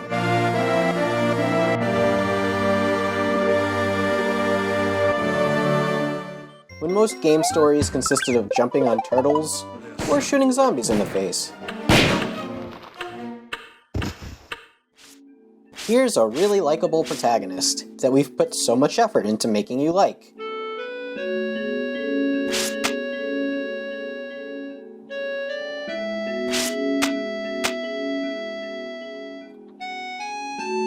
And getting you attached to, while journeying with her for 20 to 30 hours, and oh hey, now she's dead and gone for the rest of the game. It's a twist that has really aided Final Fantasy VII as a whole in transcending its genre. Of course, it's not the only reason, but it is a key reason.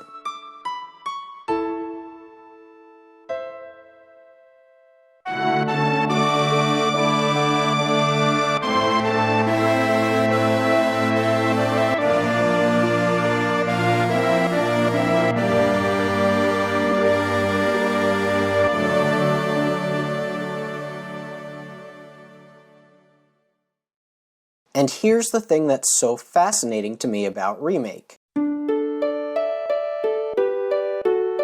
The game not so subtly hints that this iconic twist might just have a twist of its own.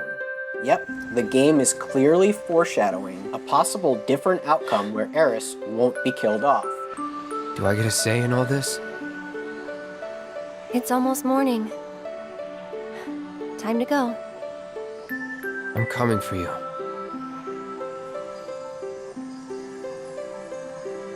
If that's what you want.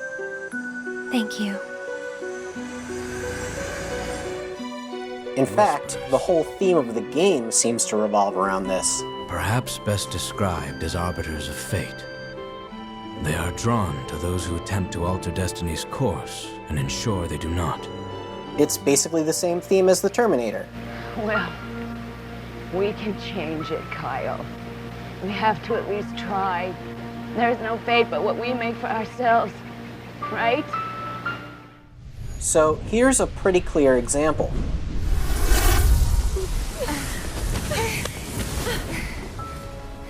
It's okay. We'll find a way out together. Tifa is quite literally rescuing Eris, who is surrounded by those ghost metaphors, for preventing any sort of change within the narrative. See, things like this in media don't exist just for the sake of existing. At least, not if it's well written. These things are written in here for a purpose. They have meaning. And this also speaks to a pretty big pet peeve of mine, one that I've seen more and more regularly out there. People love to definitively say what is or is not bad writing, even when the thing they're criticizing isn't necessarily bad writing, even if they have no writing experience or training. Or the plot holes. Oh my lord, the plot holes. Save us from the plot holes.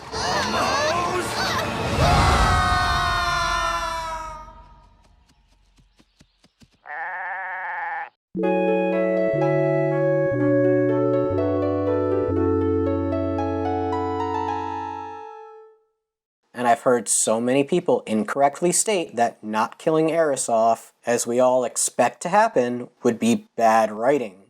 And let's be honest, when they're saying bad writing here, what they're really saying is anything that isn't exactly like how I remember it.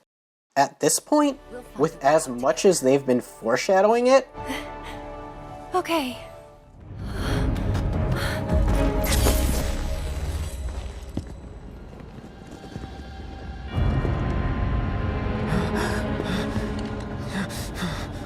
You are too weak to save anyone.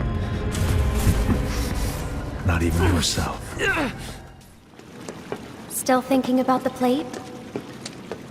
Yeah. The future isn't set in stone. That's what I always tell myself. Yeah? I hope you're right. I always knew it was coming. Knew that one day I'd have to say goodbye to my baby girl. But not yet. Please, bring her back to me. Aerith, what are you not telling us? I'm lost in a maze, and every step is taking me further from the path. Every time the whispers touch me, I lose something, a part of myself.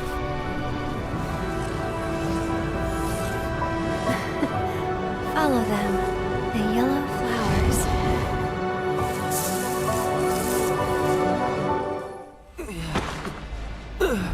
The reunion.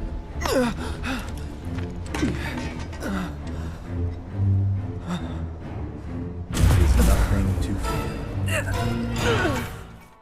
Lovers used to give these when they were reunited.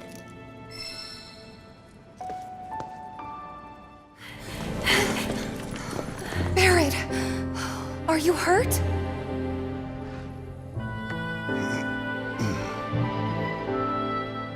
Don't think so.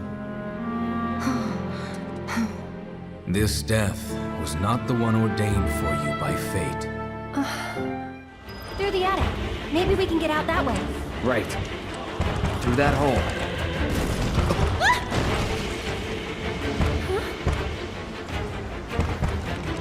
They saved me. This death was not the one ordained for you by fate. Maybe I should just give up. Honestly, it's what I do best. Could have fooled me. From what I've seen, you're no quitter. which is a lot. I would be massively disappointed in Square if they caved and just killed her off again. What's the game trying to say at that point? That your destiny is predetermined, and that no matter what you do, there's no way you can change your fate for the better? The attack began at 6:18 p.m., just as he said it would. Judgment Day. Well, we can change it, Kyle. We have to at least try. There's no fate but what we make for ourselves, right? Yeah, what a wonderful message. Sure hope they do that just to appease some angry purists. No thanks. It's fine just the way it is. What, you some kind of purist? It would be the complete antithesis of everything Final Fantasy VII Remake has built up to thematically. That is bad writing.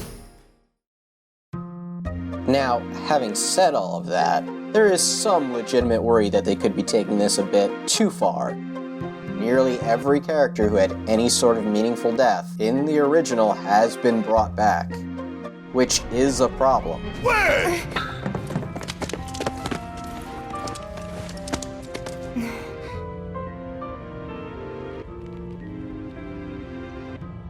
He's okay. Death needs to matter, or you are going to completely remove the tension from the story. Hey guys, long time no see. What? You're here? You shouldn't be up and moving. I'm feeling much better thanks to Elmira's cooking. Because we got to spend more time with the Avalanche crew, their deaths had far more of an emotional impact this time around. Our future is in your hands.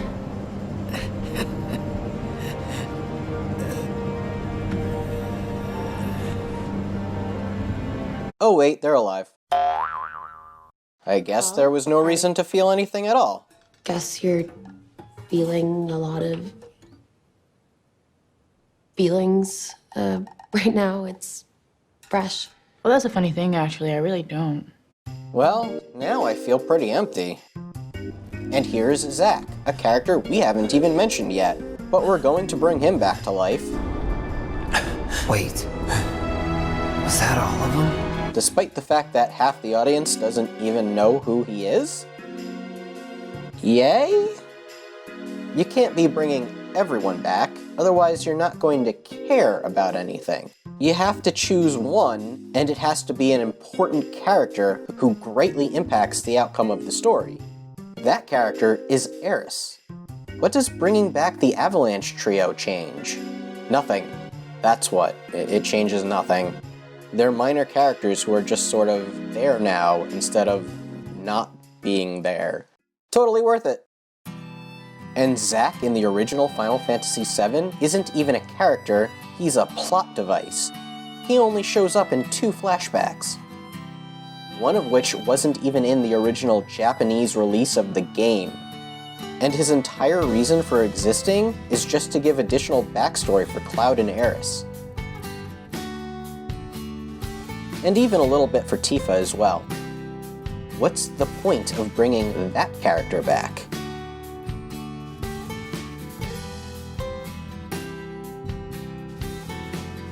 Which is where we come to what I feel is going to be the most important factor regarding whether or not Final Fantasy VII Remake will ultimately be successful. And that is what they do with this character. You aren't going to bring Zack back unless you intend to do something with him. And that has me worried, because this is where Square runs the risk of having the story go way off the rails. Well, more off the rails. Zack's character wasn't established until the PSP spin-off Crisis Core, which came out 10 years after the original Final Fantasy VII. It had some success both critically and commercially, but it's a PSP spin-off game. It had a limited audience, and people coming in fresh don't know who this character is. And they don't need to know, because outside of the very ending of Crisis Core, Zack's story doesn't impact the current story being told. It's irrelevant, but Square and Nomura have made a habit of forcing in major plot points from irrelevant handheld spin-offs with a limited audience into their mainstream installments, causing the story to go way out of focus, and alienating anyone who hasn't invested their time or money into these handheld spin-offs. And here's the thing about Crisis Core. It's bad. Like, super bad. I wish this thing never existed. As much as I've been crapping all over Final Fantasy XIII, I don't have the same level of vitriol towards it as I do Crisis Core. As a game, Crisis Core isn't anywhere near the worst of the compilation of Final Fantasy VII, but it is the most insulting entry by far. Advent Children is a nothing movie. It's mildly acceptable fan service with zero substance. Other than the fact that it ruins the ambiguous nature of the original game's ending just by merely existing, there's nothing to really love or hate about Advent Children. It just kind of is what it is. That Tifa fight in the church was pretty badass, though.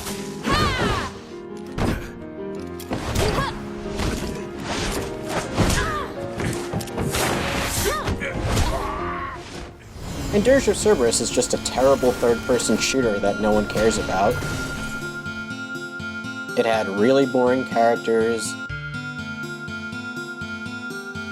and its story didn't impact anything regarding the original Final Fantasy VII. To be honest, its story doesn't really impact much of anything, so it's hard to really hate something that no one cares about. And as for Before Crisis, well, do you remember Before Crisis? Of course not, no one does. Crisis Core is the outlier. It's the only one where they tried to make something with any sort of substance. Barely any substance, but more than the rest. Which makes it far more deserving of my irritation. Settle down. Zack, the puppy. Remember in Solo, where they answered questions that no one ever asked? Like, how did Han Solo get the name Solo? What's your name, son? Han. What? Who are your people? I don't have people. I'm alone.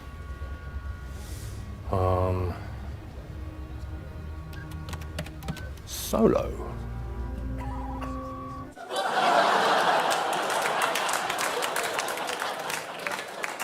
Cool! Well, Crisis Core is a lot of that. This is for you.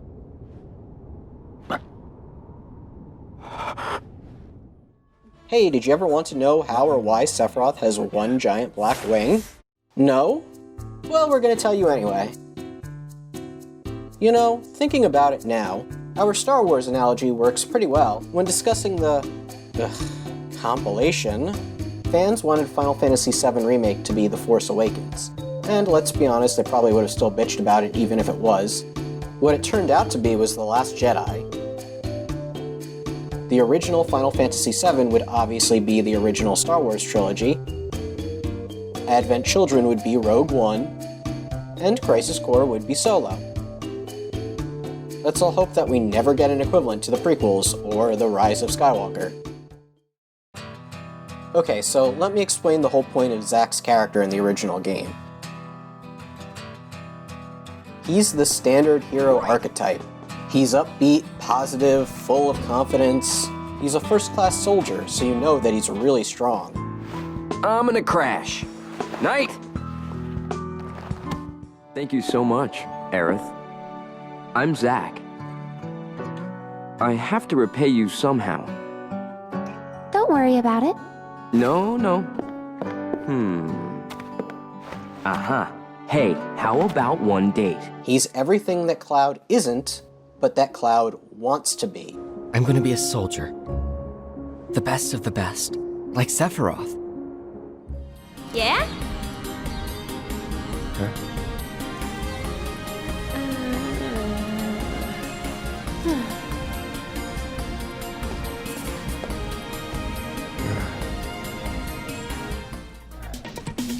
That pretty well. Sure did. Huh? Wait a minute, did you just... Nope. Slowly losing circulation in arm.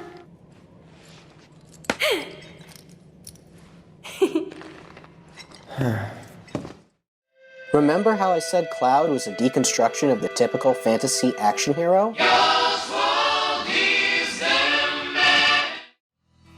And what happens to Zack, the typical hero? He gets gunned down by two nameless grunts. Not a frickin' army.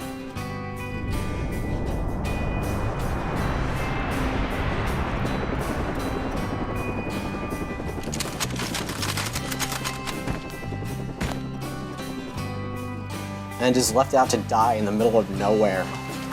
While Cloud, our atypical hero, so much so that these grunts don't even muster the effort to bother with him, is left to take up the mantle.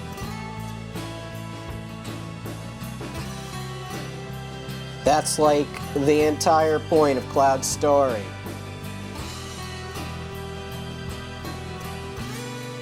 And Crisis Core just says, screw all of that. Would you say I became a hero? I fucking hate Crisis Core. Hey, remember Genesis? You know, when they tried to hint that the new ultimate antagonist of Final Fantasy VII was going to be Japanese pop sensation Gact? Yeah, that was a thing. It happened. I'd rather not talk about it. I would start with candidates from Soldier. These would, of course, include S and G types. Wait a sec. These would, of course, include S and G types. Genova Project G gave birth to Angeal and monsters like myself. NG types. Genova Project G.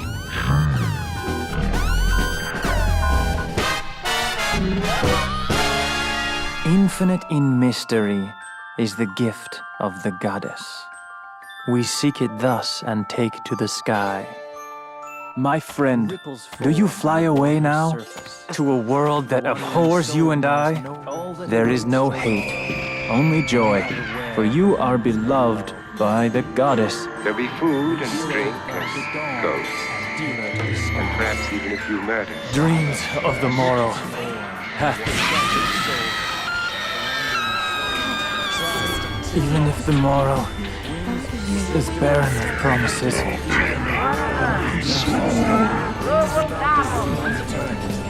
My friend, your desire. Not a speck of light is showing, so the danger must be growing. Are the fires of hell a-glowing? Is the grisly reaper mowing? Yes! The danger must be growing, for the rowers keep on rowing, and they're certainly not showing any signs that they are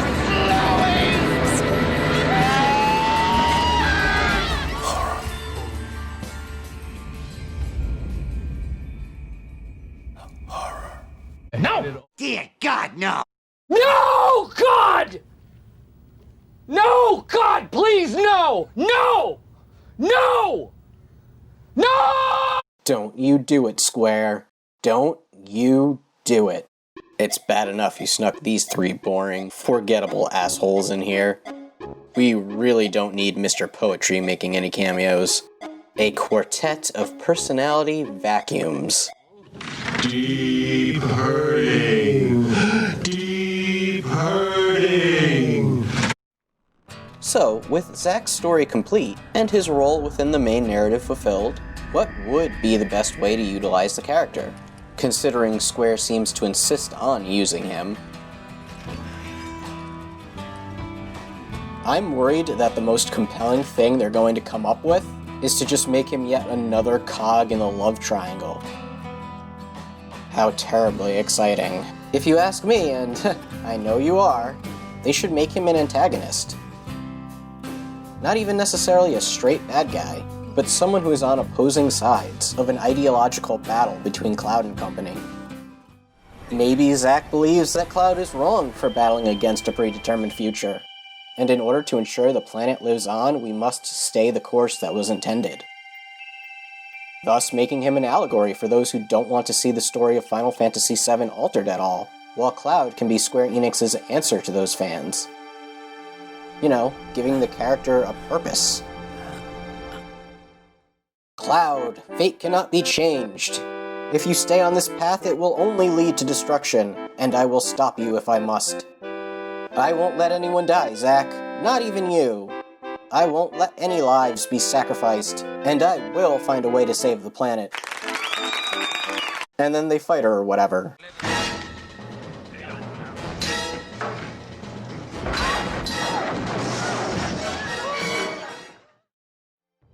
Because of Zack's history with Cloud and Aeris, this would add drama, which adds tension, which adds, excitement. It's a lot better than who likes whom, that's for damn sure. So, when all is said and done, how many parts will Final Fantasy VII Remake be? How many years will it even take to complete?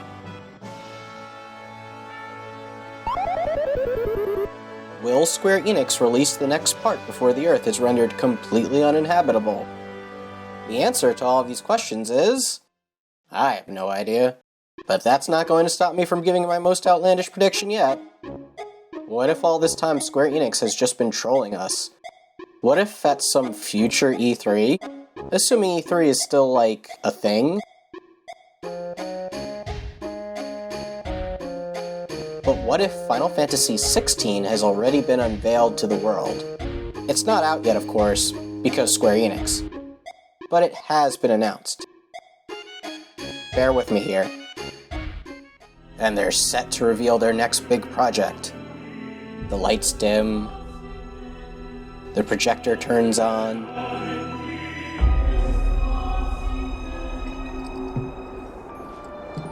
We see Cloud overlooking a gorgeous, wide-open field.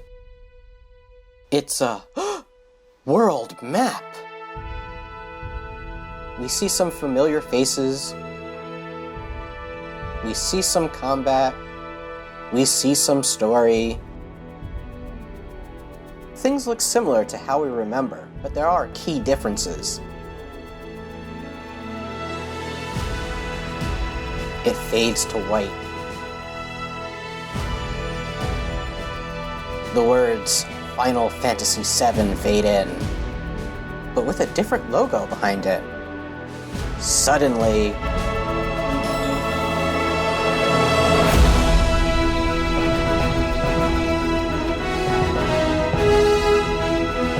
holy shitballs, it's Final Fantasy XVII. A single, full game, no more parts beyond it. No microtransactions, DLC, or stupid cross-promotional nonsense in sight. Then, if you take something already delicious like cup noodles and add in the finest, freshest ingredients, what do you get? The ultimate flavor experience.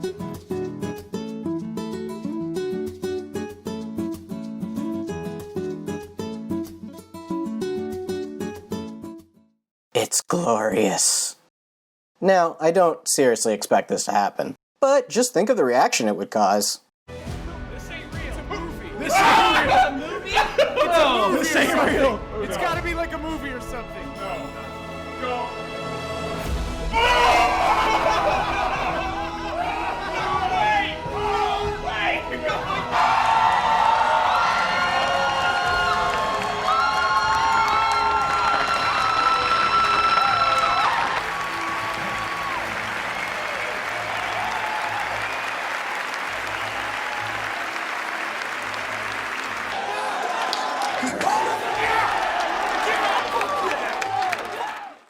I'd find the whole thing so absurdly ridiculous that I would be entirely for it. Just remember, in the extremely unlikely event that does actually come to pass. You heard it here first, folks.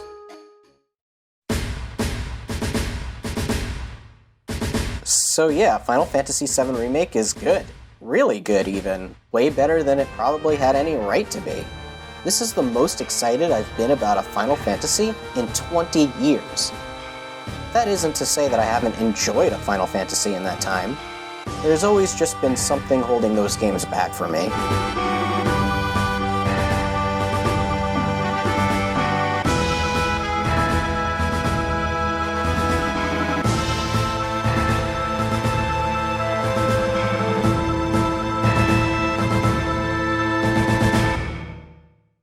We've been many years removed since Final Fantasy was at its peak.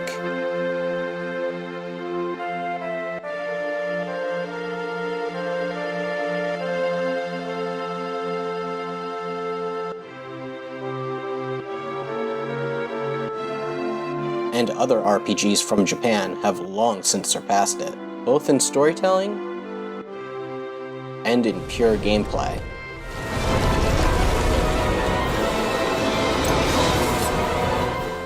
But Final Fantasy VII Remake really is the first game to grab me in a way the franchise hasn't since Final Fantasy IX. And you know what? That's a nice feeling.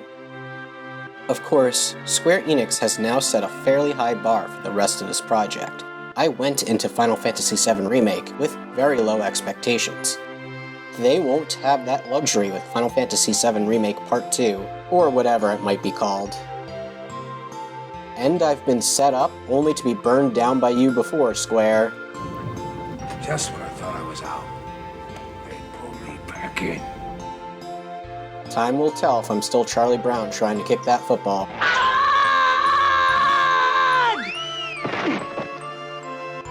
Oh, and if you've skipped ahead, or came in expecting to see some pointless arbitrary metric score, and didn't really care about the context of this review, then I give this game a dozen banana hairs out of 10. You figure it out. And hey, if Square Enix wants to put this much effort towards remaking any more games, how about this one? They could put it on the Switch. I don't know, maybe even collaborate with Nintendo and Monolith Soft on it. It could be like a definitive edition, where they're able to properly finish the second disc, now that they don't have to worry about running out of time or budget. Heck, over the past few years, I don't know how many times they've been teasing Xenogears stuff, without actually doing anything with Xenogears.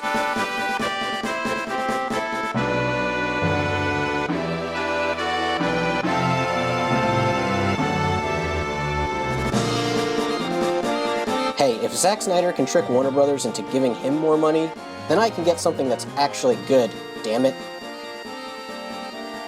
And well, that's it. That's all I got. My work is done here. What do you mean your work is done? You didn't do anything. You mean you want more? We're already 2 hours into this. I'm finished. So what do the kids say now? Smash that like button. Ring that bell.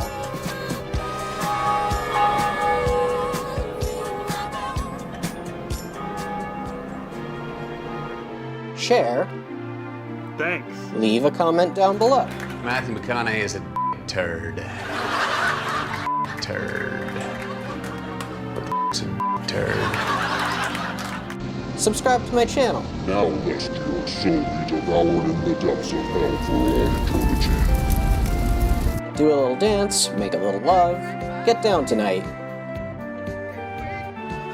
Or, you know, don't. It's up to you, really.